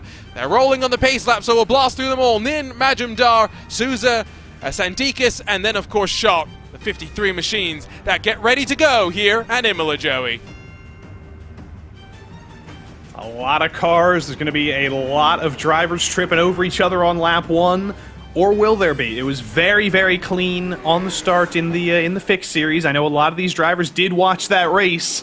They're going to try and hopefully live up to those expectations. Ethan Bass definitely watched the race, and that Ford GT, I'm disappointed that he's down in 17. No pressure to poor Ethan Bass. Front of the field, the Hernan Gonzalez blitzed the field in qualifying and jumps the field to lead us to the green for round 2 of the PRL GT3 Sprint Series. Great jump from the Mercedes. Dickinson and Waring fighting for second, with Beckham Jasir lurking menacingly in his Lamborghini, trying to find a groove, maybe to find a way forward. Side by side behind, but great jump from Gonzalez, who leads them through, safely through the opening chicane. We go for the front 10 or so rows, as now side by side only outside of the top 10. They dive into the Villeneuve chicane. Hernan Gonzalez leading the field, originally from the Dominican Republic, kind of one of the lead drivers of the Copa Racing Latino America team, CRT, that's joined the PRL this season. We've had an influx of drivers from the Dominican Republic and elsewhere in Latin America, as someone I think was backwards, multiple cars backwards through Tosa. Lehman and O'Connor, those were the two that I saw getting really mixed up with that. But up the hill, in through the Piratella, and now down, descending into Aqua Minerale. Still Gonzalez from Dickinson, but within touching distance is the Audi. He's got Waring, Jasir, and company for behind. Let's not forget, 40-minute race for this GT3 Sprint Series, and we did see a handful of cars, Joey, really struggling with the tires at the end of the fixed race. So everybody's got to think right now. Do you back off at the moment? Do you let some people by if they're getting very, very aggressive? Well, there's going to be some free positions there, as one of the SRT Esport Ferraris has gone around at Aqua Minerale. That's heavy damage, I believe, for Kwok Nin. Andres Espinosa it was, and Fonseca. Ryan O'Connor's got more trouble as through through the Variante Alta. More cars tripping over one another, but now Barney the flagman waits at the front at the start-finish line to see the front of the field. Gonzalez, Dickinson, Waring, Jasir, and Genet, the top five. Bit of separation already starting to build, as it looked like Genet building and braking from Pactel under fire from Ovando. Even with some trips there on lap one, all 53 cars are still running incredibly, with poor old Michael Terrafino all the way at the back, unfortunately. But Ryan Pactel trying to hold off Boris Ovando, who we now officially see in those Precision Racing Esports colors. Raced with them in the Sebring 12-hour this weekend. Didn't quite make top split. I believe they were in split number 3. Did reasonably well, as Precision Racing Esports often does. He's got his teammate Abner Acosta behind, and we got an Imola train formed. It's a choo-choo train, as now already Mercedes, off the track of Villeneuve. There was a bit of contact there. Fernando Yaquez has also been escorted wide at Tosa, I do believe, filtering back into place in 18th, but now our first retirement, I would assume. Mercedes brings that number 16 Audi back to pit lane, taking the tow. I'm very disappointed, because in GT4, Artie Mercedes was always in a Mercedes, but he's finally ditched the fun and gone with the Audi. Being told that apparently Martin Crisp got tired of our complaining. Good! That's what our complaining was meant to do. And that's, I think that's coming from Chris Beats, who unfortunately isn't here in the field tonight. Oh, unfortunate. End of lap number 2. Still going to be Gonzalez, but he has not broken away. Half a second in qualifying does not translate in terms of race pace. Here we go. Starting to filter our way through what I'm sure are going to be plenty of replays. This was up in towards Tosa. And so the Mercedes just getting tagged, and really the Porsche on the outside losing out as a result. Yeah, that was the 42 of Caleb Lehman, who had nowhere to go, and that's Terrafino as well, getting turned around a little bit further ahead, just trying to make it through, and it's absolutely murdered. I guess that's racing. Sometimes you lose out. What happened to Andres Espinosa then? This was through Aqua Minerale. Whoa! Cold tires, cambered in corner initially, that then offloads and loses a big chunk of the bodywork on the front end. And Kenny Rodriguez, who unfortunately wasn't able to be with us in the Fixed Series race tonight because of internet issues. He's Andres Espinosa's teammate, and he has just absolutely shilled him out, said his lack of practice is showing. Maybe that's what it was, but it's not just him. It's been trouble for everybody through there. So this was up through Variante Alta. Oh, Ryan O'Connor just pulls off to the side, and then, of course, I guess all the trouble with Lucas Souza and stuff was absolutely separate. There's Espinosa with his front bumper missing, coming under braking into Variante Alta. I don't think he got into anybody, but at the back, as all the BMWs tried to check up, Souza goes around. I think that might have been Sabarno Majumder getting into him in the 10. It's enough replays for the time being, because Gonzalez does seem to be within the stretch of being able to break away. Down the hill into Ravazza, gap almost opens up to 1 full second, and in fact that's the gap between Dickinson and Waring as well. 2 full seconds, then back to Genet, who maybe is the cork in the bottle for the likes of Pactel, Ovando, and Jasir, who has now dropped down to 7th spot. Here comes the train again. Ovando in the BMW versus Pactel in the Porsche. Which one's going to be faster in a straight line here? There's a little bit of what I talked about going for a lower downforce setup, potentially trying to take advantage of the high speeds of the straights instead of keeping the cornering going like Pactel is, but there's going to be no move there for Ovando. Can't get by Pactel. Oh dear, little bit of shovey, and there goes one of the CRT Audis hard into the wall. That was already Mercedes. Yeah, they did play bumper cars, by the way, through turn 1, so I do wonder if maybe Beckham Jasir has a bit of damage. Really hard shot into the BMW in front. Now Cortez almost leans on Malagon through Villeneuve, and Martin Crisp in the beautifully colored SimCity Racing 957 gets up into the top 10. It is so much better. It is so much better. They told us before the season. Martin Crisp showed us this livery, and we were like, wow, this is beautiful. This is great. This easily helps us differentiate you and Sean Dickinson. And they were like, nah, we're not really going to use that this season. But they finally come into their right minds, and we do see the beautiful Martin Crisp livery on track. Peer pressure, I guess. Marc-Andre Deschardown with the left sides on the grass. That's what you don't want to see happen. Oh, Terrafino does the same exact thing right behind him. Terrafino did it with a lot more style, though. Did Terrafino get into the wall? Let's see. Woo! Huge drift. Yeah. Oh, little bit of a tap of the wall, but could have been far, far worse there. Poor old Michael Terrafino, champion in the GT3 Fix Series, and then forced to come up into the Sprint Series. But there's Ethan Bass having some Ford trouble. Yeah, that's a shortcut. That's Mario Kart style right there. Yeah, where's Ethan Bass right now on track currently? 20th. 20th, so that's the top half of the field. In such a big field, that's still a pretty good result. But it's not quite Eric Kalaga, yes, but it's still a good result for Ethan. Hey, even Jay Steffi in 12th, I mean, expectations are high. Hernan Gonzalez, 1.5 now clear at the front, so exactly what he was hoping. Breaking the toe to Dickinson, Waring also struggling to hold on. Front four separating themselves off as Alex Popov and Adam Brockway battle in towards turn number 1. And it is going to be the Moradness M squad Audi that holds on for the time being, but Popov trying to get the switch back and the momentum into Villeneuve. If that name Alex Popov sounds familiar, it should, because his dad was a longtime driver in IMSA, was a champion in IMSA, but now Alex Popov Jr. himself, working on a racing career of his own, currently racing in some F4 series across the United States, working on getting a USF Juniors ride as well. But in the meantime, just like his friend and teammate Alessandro Tullio did, he's been spending his time on sim racing. Did a very good job last week, made up a ton of positions.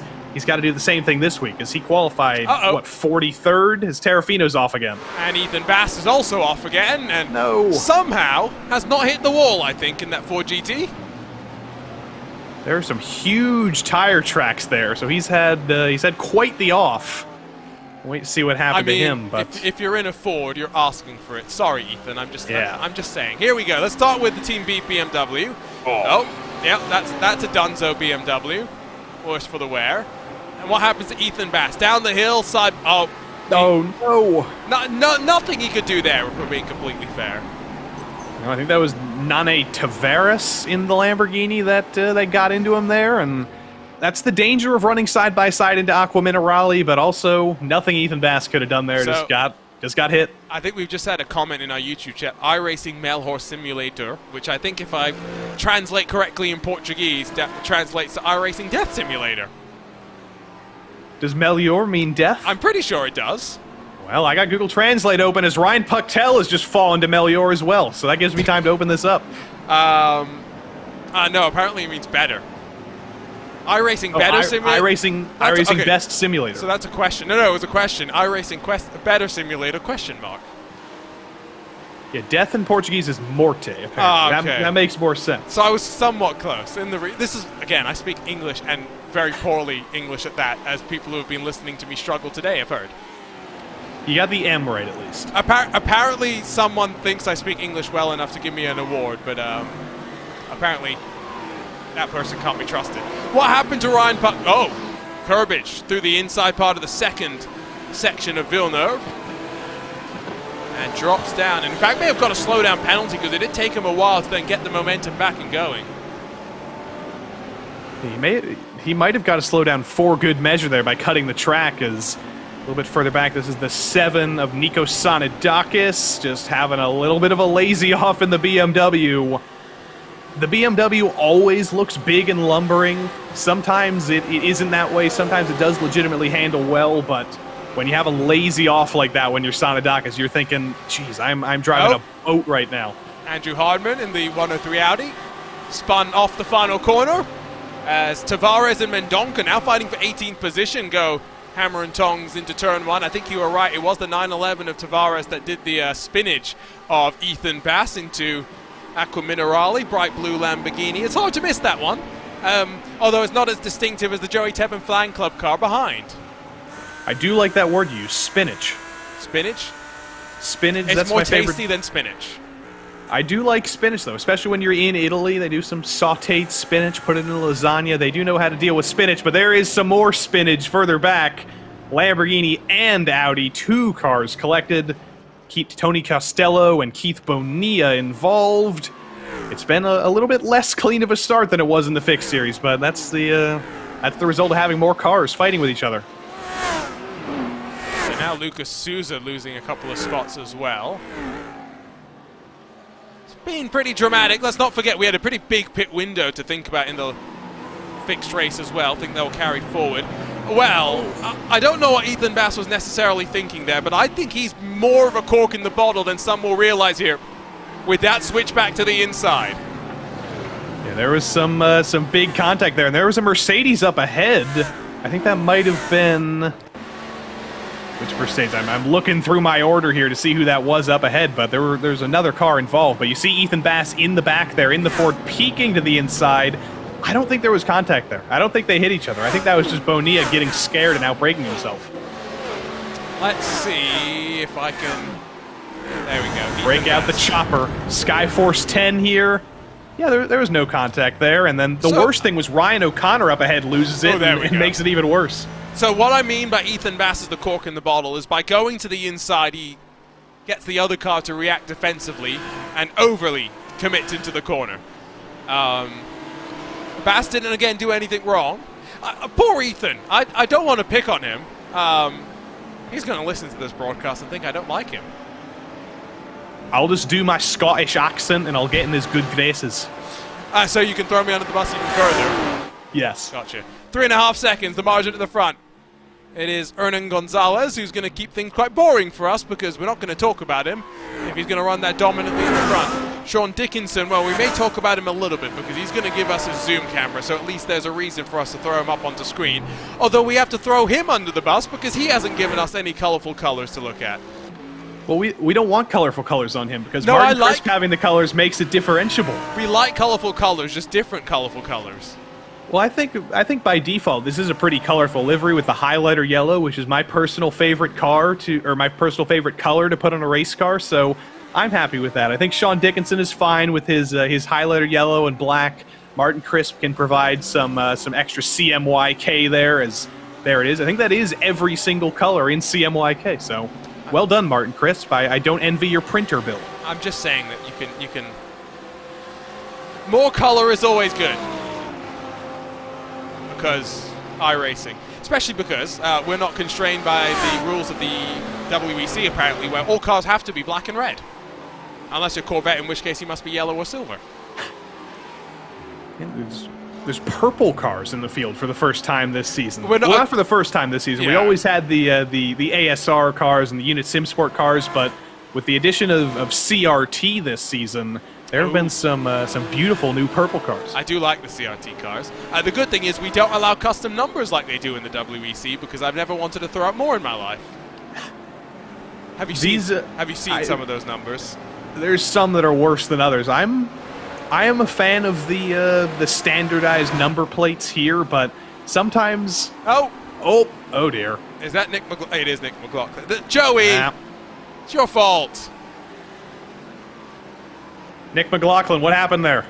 Hello, boys. Nice to troll me up there. We went a little deep in the corner with a gentleman on my inside. I missed who it was. Little travel through the kiddie litter, and we're back on track now. See if we can get some spots back.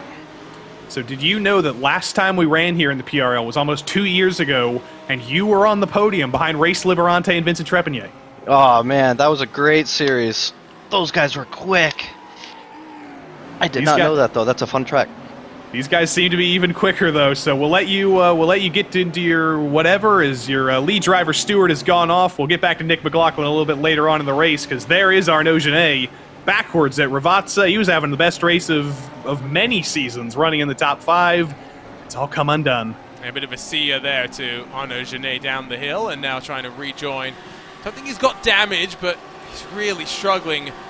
Now Boris Ovando stationary. Not sure what's happened to the Precision Racing esports driver, but once again, when it rains, it pours, and as Nick McLaughlin went around, it kicked off a bit more drama. That was the 44 machine that was bullying its way on through. Now, Oliver Rodriguez didn't give Nick McLaughlin much room there, so I don't think we can put much of the blame on McLaughlin there, but let's see what happened here. Yeah, nothing Nick did wrong there. That was just Oliver Rodriguez sending it in there, forcing McLaughlin off the track, but how remarkable is it that he wasn't just spitting mad after that happened? He just got punted, he just got spun, he was like, hey guys, how you doing? Arnaud Genet might be a little bit more mad because that was his own mistake, and that was Jasir and Ovando. Yeah. Oh, I didn't even notice Jasir was the car in front of Ovando. Both of them got damage. It was a smaller touch, that's for sure, for Beckham Jasir than it was for Boris Ovando, but I think that explains a lot more of it. Let's cycle back and ride on board with the Precision Racing Esports 122. Riding over the shoulder as well, no time to react. I mean, it's very unfair. Here comes Ovando, bam, broadside, and lead driver steward, the guy who leads all of the investigations into penalties and driver standards in the PRL, Arnaud Genet. He's going to have to recuse himself from that investigation, so get ready, J.R. Williams. Wabam, that's what happened there. Jasir still runs in 4th, but I think it's fair to say his 100% streak, at least in the GT3 Sprint Series, is about to come to an end. I don't have the power to do 3 commentators' curses in the next 22 minutes. I just want to be clear. It might be possible. We never know what level of commentators' curse is possible. And we might not need a curse because Waring and Dickinson have been closing and closing and closing. We might not have a battle for the lead anytime soon, but we will have a battle for second here. I think I tell you what, let's go and disturb Ted Lowendick, who's brought his car into pit lane. Ted, you come into pit lane a bit early. Yeah, excuse me, you got me in the middle of a drink there, guys. Yeah, I'm stuck in traffic back here, so I'm hoping maybe I can get an early pit stop in and jump some people. I think I'm about a half a second off my pace that I think I can do, but lack of practice is showing. You do know, Ted, by the way, that you are responsible for the mental anguish caused to the RaceSpot producers that have to stare at your backgrounds. You're welcome. This was Joey said it best. This is a tenuous connection to Italy at best. Tenuous. I was thinking pizza. I got passed by Ethan Bass there. Maybe I can throw a fishing line out there and reel him back if you understand what I'm trying to go for. I don't know how you got passed by Ethan Bass considering he spun twice. I got punted once as well. Make me feel better about this. I will give you some credit, though, Ted. You went to the effort of getting the hat. No, yes. Oh, yep. Oh, did Ethan crash? He has, yes. Ethan has left the building. Well, we willed that into existence. Well. We'll leave Ted to go and focus on the driving so that Ted does not leave the building next. But I tell you what, we'll continue this train of interviews, Joe. You're talking with Arnaud Genet after his incident down at Ravazza. Indeed I am. Arnaud Genet, what happened? It looked like the car just looped around. Yeah. I lost it on my own. I was defending pretty hard on Ovando. And I think my rear right collected a bit of grass. Then the Audis, when it snaps on you, you're done. So it's too bad that I took Ovando with me. I think he had some damage or something like that. So yeah, very sorry for that move. So as the lead driver steward, are you gonna have to recuse yourself from this investigation? Is J.R. Williams gonna have to investigate you now?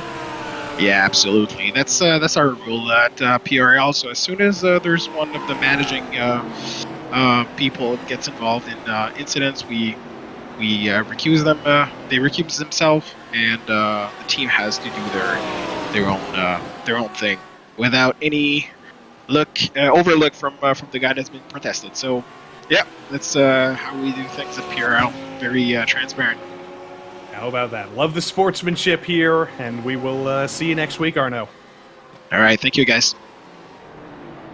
Well, you saw his teammate Marc-Andre Desjardins get into trouble behind him, and Alex pop off as well. it's all popped off. It has. Oh, I was right there, Joey. I knew you'd be proud of me as well. I think I used that one last week, so it's not original, but Oh, it's still did you? good. It's still good. You know how bummed I am now? Pop off back to pit lane as Gonzalo Cortez brings his Audi onto the pit lane. Halfway through this round 2 in this PRL GT3 Fix Series, I see Ethan Bass has jumped back into our YouTube chat, which I think unfortunately means the 4GT is retired from the race. Yeah, he said someone in this field needs glasses. I'm pretty sure he's talking about himself. That might be it, but Yes. here's one of the CRT entries coming down pit lane. The pit cycle has kicked off. That's Cortez coming out right ahead of him. And I believe, if I'm not mistaken, that is Fernando Jaquez. Yep, there is Cortez, by the way, off the pit lane. 12.5 seconds again, basically on the nose. Caleb Lehman's going to shuffle in front. The gap at the front of the field now up to 6 full seconds. Did see that there were a few different spillages off the track while we were having a bit of a chat with Mr. Genet, so we'll go and try and pick up on those, as there is Kwok Nin, who's going to release himself from the pit lane as well, and he may come out actually into a bit of a fight here. Yeah, he might in one of those Vaporworks BMWs. They've actually changed up the liveries for this race. They were, I believe, all running identical paint schemes at Sebring, but they've changed it up to make it differentiable for us. So Kwok Nin, Sanadakis, and Sabarno Majumdar, they're all easily differentiable now. I don't know. When we saw them on the grid, I didn't find them that differentiable, but maybe we'll have to go and take a look at some point. Take us up to Sabarno Majumdar, because he's actually having a pretty good race up in 26th. He's survived all the trouble. Is it different from Kwok Nin's? Yes, it is. It's very, it's black, and that'll be easy to differentiate Sabarno Majumdar. Absolutely. So a little bit of differences, like making our life a bit easier. And Sabarno Majumdar increasing the internationality of the PRL, originally from New Delhi, now living in California. We got so many countries represented, you can't even count them. Oh, he's another transplant. Do you know where in California? Yeah. I don't know. I checked his iRacing profile. I stalked him. It might be around San Diego, but I knew you'd feel some brotherhood. Ooh, look at that. That, I believe, is Lucas Souza getting about to all sorts of wrong, and then Marc-Andre Desjardins in trying to rejoin the racing surface. He's going to have a bit of a secondary spin. It's not been a great day for Unit Sim Sports back there. Poor old Marc-Andre Desjardins. That is Lucas Souza behind, loses it. That's Sanadakis in the middle, who had nowhere to go, and Andrew Sharp in the Jeff Gordon colors just makes it through dead easy with no trouble there, so good for him. Alex Popoff, though, he's lost it at Terrafino Corner. And he's popped off into the wall. That's a hard hit as well. No wonder he needed to take the tow back to pit lane. That car was clearly not going to be in a drivable state. Check in with the battle for second, because Dickinson feels the pressure increasingly from Andrew Waring, but it is a 6.5 second gap that Hernan Gonzalez has been able to build as we wind our way to the end of the pit strategy. Gonzalez dives on in, Dickinson follows, but Waring goes 1 lap longer. Andrew Waring does have the fuel-saving capability. Sometimes that's what he used to do in the PRL F3 series, where he's won a championship, finished second last season. He certainly has the ability to save fuel, and he's been able to do that behind Sean Dickinson, running behind him for so many laps. So if you can't make the move on track, that's always what we talk about. Can you make it with the overcut by staying out for one more lap? Basically, the majority of the field has come down this time around, and there goes Hernan Gonzalez. Long stop for him, though. 15 seconds. Having said that, Sean Dickinson 14.9, maybe not as long of a stop as I was thinking. Jasir 14.6, so fortunately no damage repairs required for the number 12 machine. They all are going to filter out, back out onto the track. Bit of a race off a pit lane for a handful of drivers, including for Francis Romero and J.R. Williams, as they find themselves locked in combat. Martin Crisp emerging in front of them with his tires already up to temperature. There comes Fernando Jaquez as well. Remember, he's been out on track for 1 lap on his own. Got the warmth in those tires, but you've got to get back in the rhythm here. We ride on board with Jaquez back here behind Scott Kimbrough, behind J.R. Williams, and behind the sort of the cork in the bottle, the leader of the train, Francis Castillo Romero.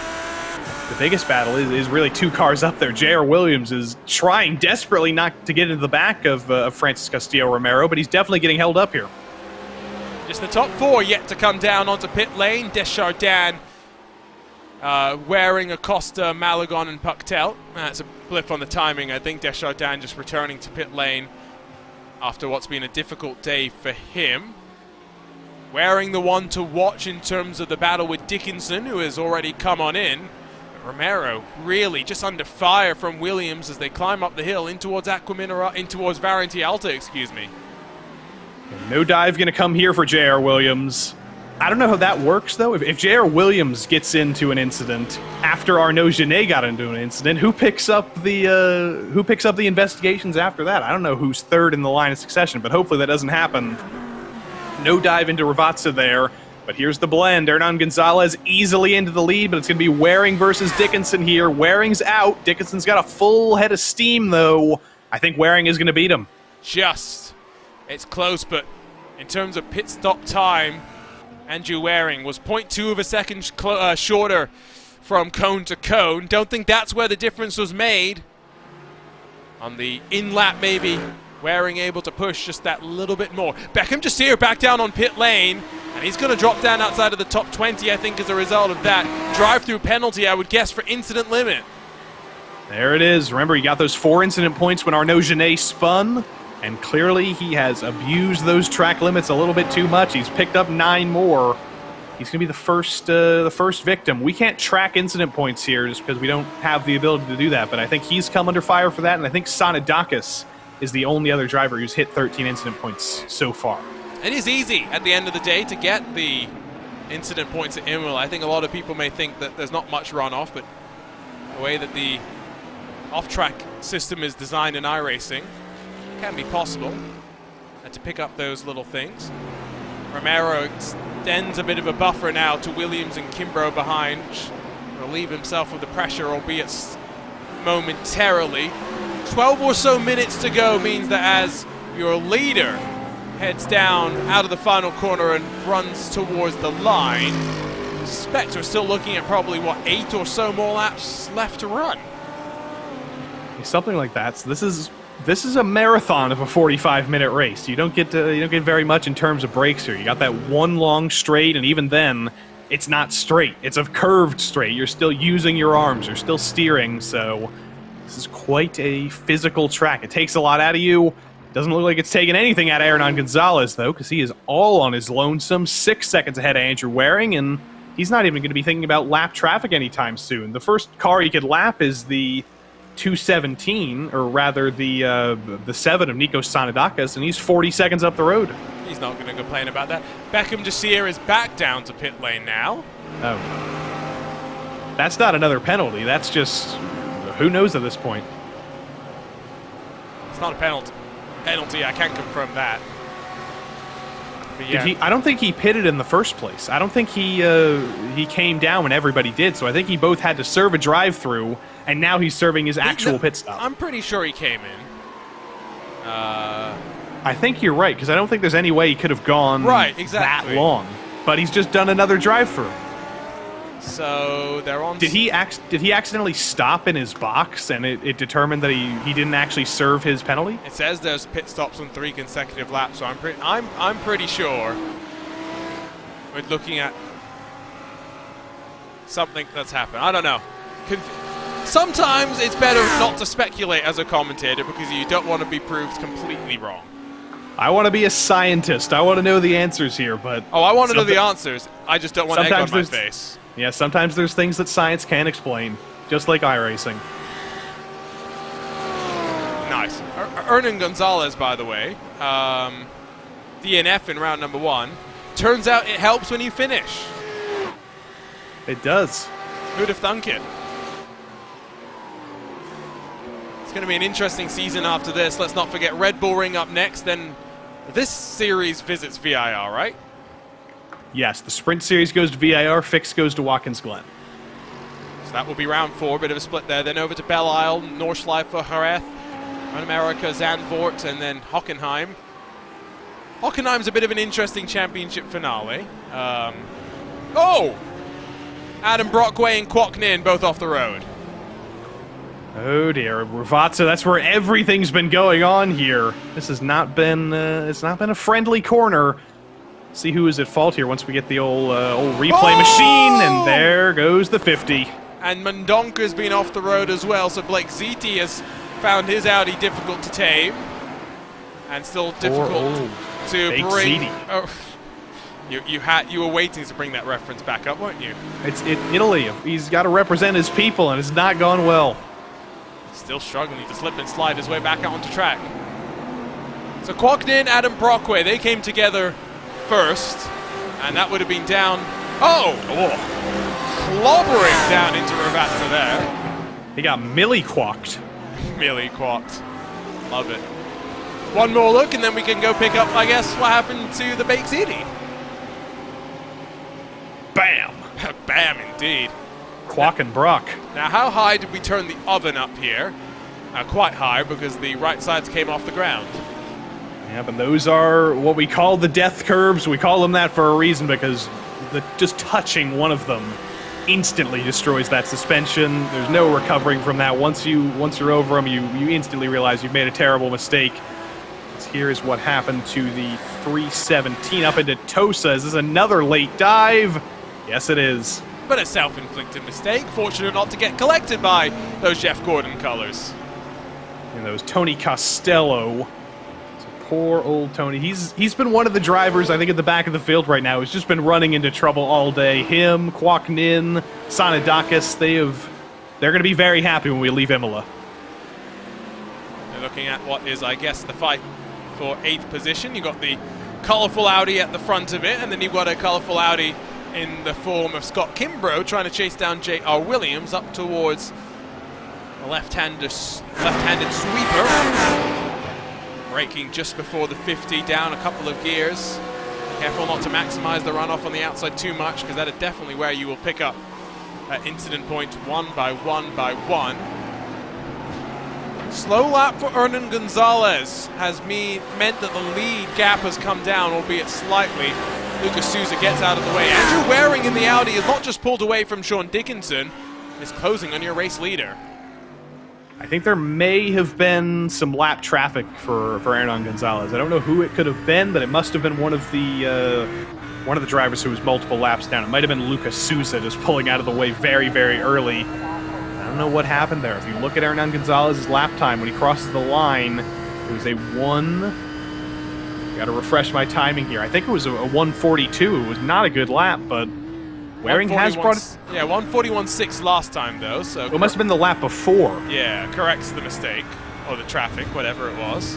I'm still very curious by SimCity Racing's Sean Dickinson and the driving with just one earphone in effect. Because it does mean that you lose a little of that peripheral audio vision, if you know what I mean, and that you're not really hearing stuff coming over your left shoulder. Well, I think he's got the speakers playing his car sound, and he's just on Discord on the headset. Ah, it's a communication headset kind of deal. Yeah. That's right, because I did wonder last week, because he had no headset whatsoever, but yes, no, you're right. I'm wondering if he's using those big speakers in the background. They're pretty far away, so he's probably not using them. But if he wants to move the rig over to the TV, those speakers might be pretty immersive. Less than 6 minutes left to run. The race leader out of Variante Alta, down the hill in towards the final section on the lap. One of the few tracks in the world to run actually anti-clockwise is Imola. It's not something you think about very often, I guess. That's Fernando Yaquez in front of J.R. Williams and Nani Tavares. Tommy Persone has been off the road, and I have the feeling not unrelated to the gaggle that we had just seen up the hill into the chicane. Yeah, I don't know if David Mendonça was involved there as well, but we saw that Audi is very, very strong, especially on the front end, but nothing's going to save you from a spin like that. But no, it was all on his own, loops it around at Aqua Minerale, and then does he just drive in front of somebody? No, he gets on just fine, so I don't know where that rear wing damage came from. Because the rear wing damage definitely came from after the spin, it seemed like. I think it did. Interesting. But Mendonça made it through clean, so he had nothing to do with that. He just got a free position and not Mendonca? Yes, that was another thing we were corrected. There's a questionnaire sent out to the PRL drivers, and we got Mendonça now. Yeah, tell us how your name was meant to be said, or go tell your parents how we say your name so you can correct it. Bit of an overcorrection there from Tommy Brisson, and now Oliver Rodriguez in the Lamborghini outside on the run down into that second chicane.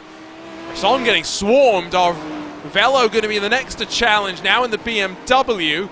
Devin Horvath does decide to lay back and maybe set up something out of Tosa, but one mistake, it can compound here at Imola. And Tommy Brisson was another driver who responded to that survey, and Brisson? I asked every driver how to pronounce their name. Most drivers did put their first and last name, but for Tommy Brisson, who has a last name that could be pronounced multiple different ways, in the question that I asked, how do you pronounce your name, he has said Tommy. Tommy. He told you how to pronounce Tommy. That's very helpful. Tommy. Well, we can just call him Tommy. That's easy. I think, yeah, we will just have to call him Tommy. Lamborghini going very defensive, climbing out of Aqua Minerale. Oliver Rodriguez in the 44 machine still running there. It's 3.5 minutes left to go. Front of the field, Hernan Gonzalez, still leads.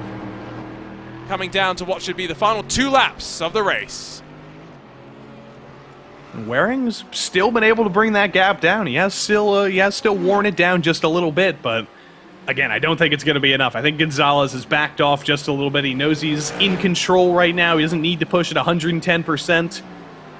Waring is pushing at 110% right now because he's seeing that gap come down. He wants to think that he can still win this race, but it's going to be an uphill battle for him. He needs a mistake out of Gonzalez, and Gonzalez has been mistake-free all day.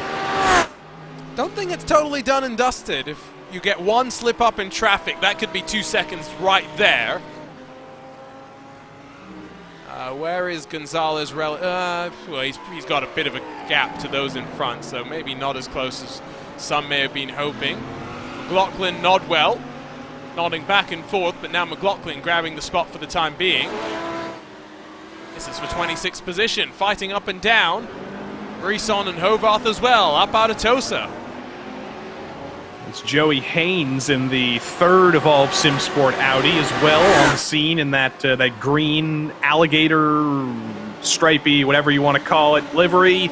Almost gets into the side of Tommy Brisson there through Piratella. That was very, very close quarters. And now he's going to think about going around the outside, thinks better of it, backs out of it. You don't want to go side by side through there, and looks like Joey Haynes clips the curb for good measure.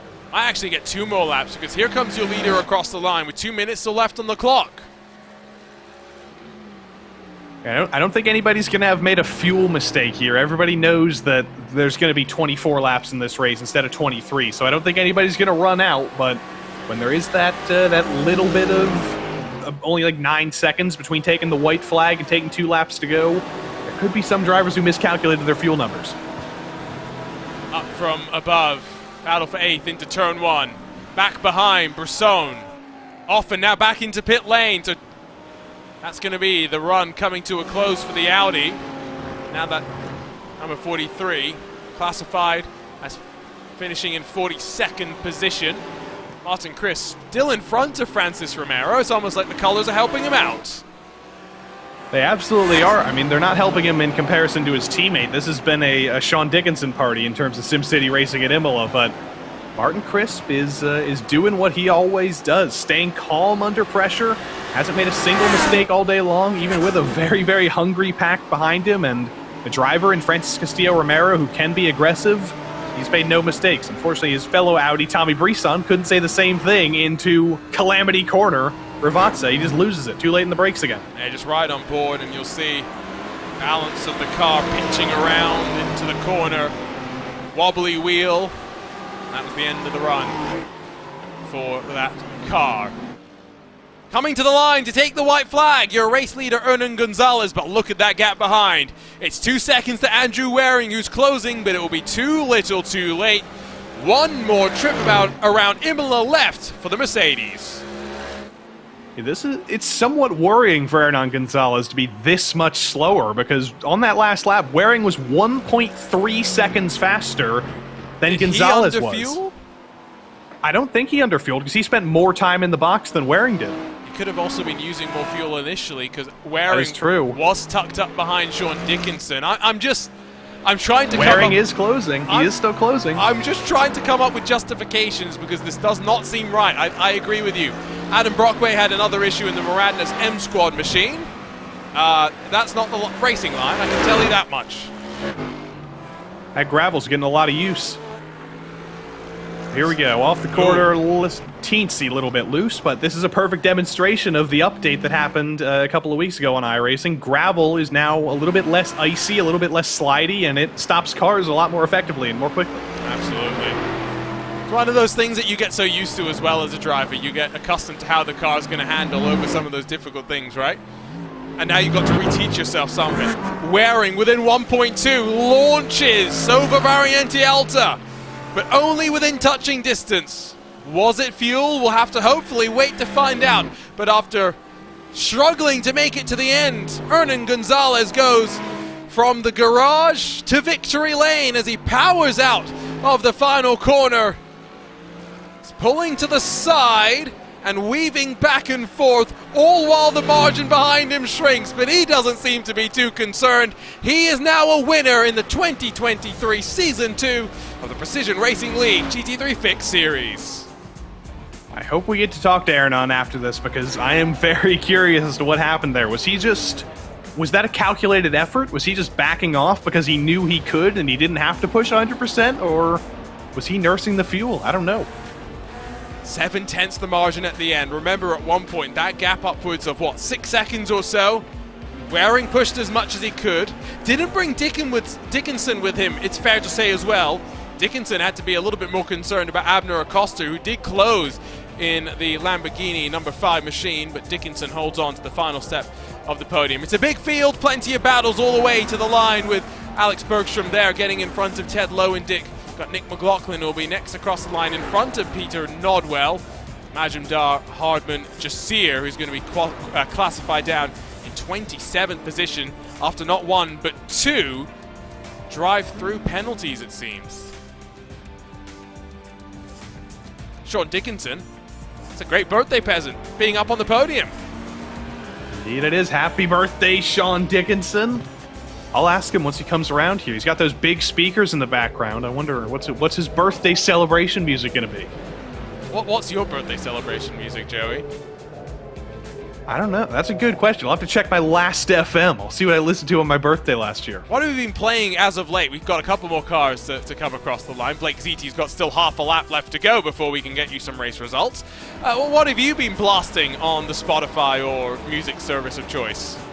Big fan of David Byrne, Talking Heads, The 1975, John Williamson, Just Jack, Phoebe Bridgers, you name it. LastFM.com.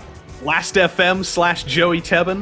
You can check it all out. You can stalk all my music habits. See, if you're a fan of rock music, I've been banging my head along with the brand new Mammoth WVH, which is Eddie Van Halen's son, Wolfgang Van Halen's solo effort, where he plays every single instrument on the album.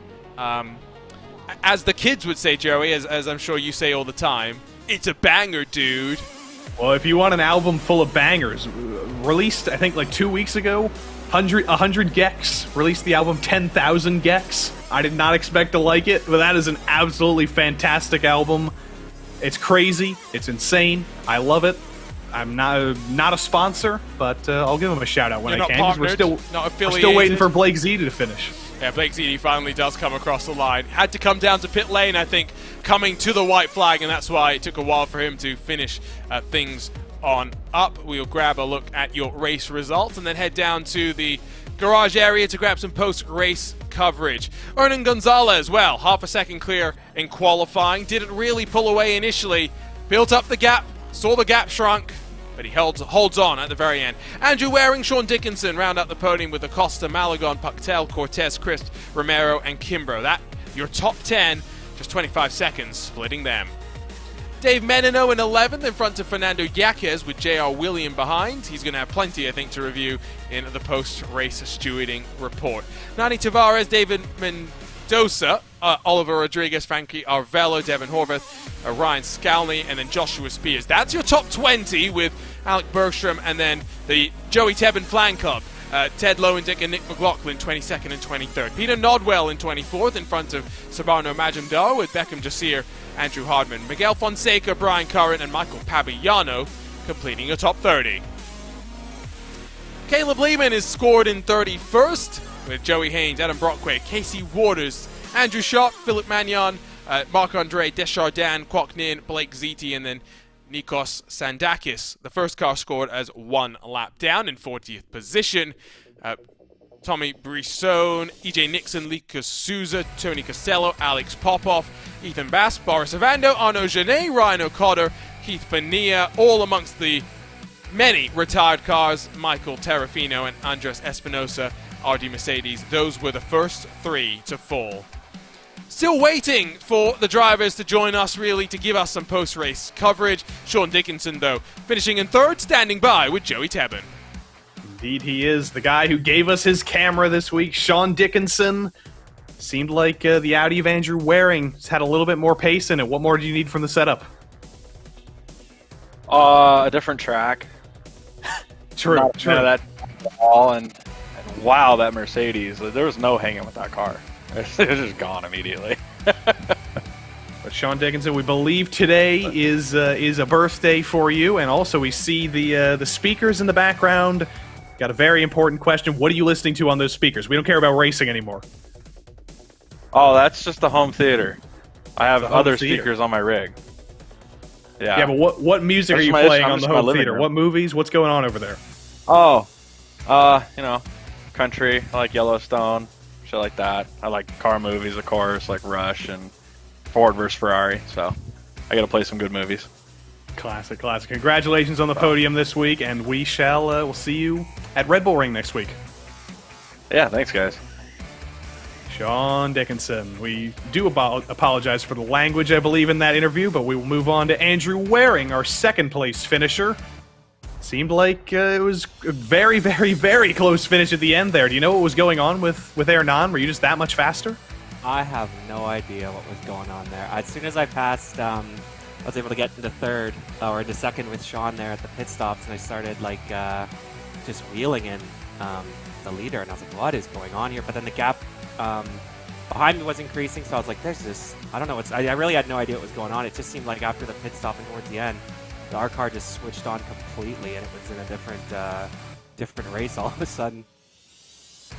So it's the Red Bull Ring next week. We know it's a very difficult place in terms of the off tracks, but I know you've had success there in the past in the F3 series, I believe. How do you think things are going to go next week? How do you think your setups are building up at Evolve SimSport?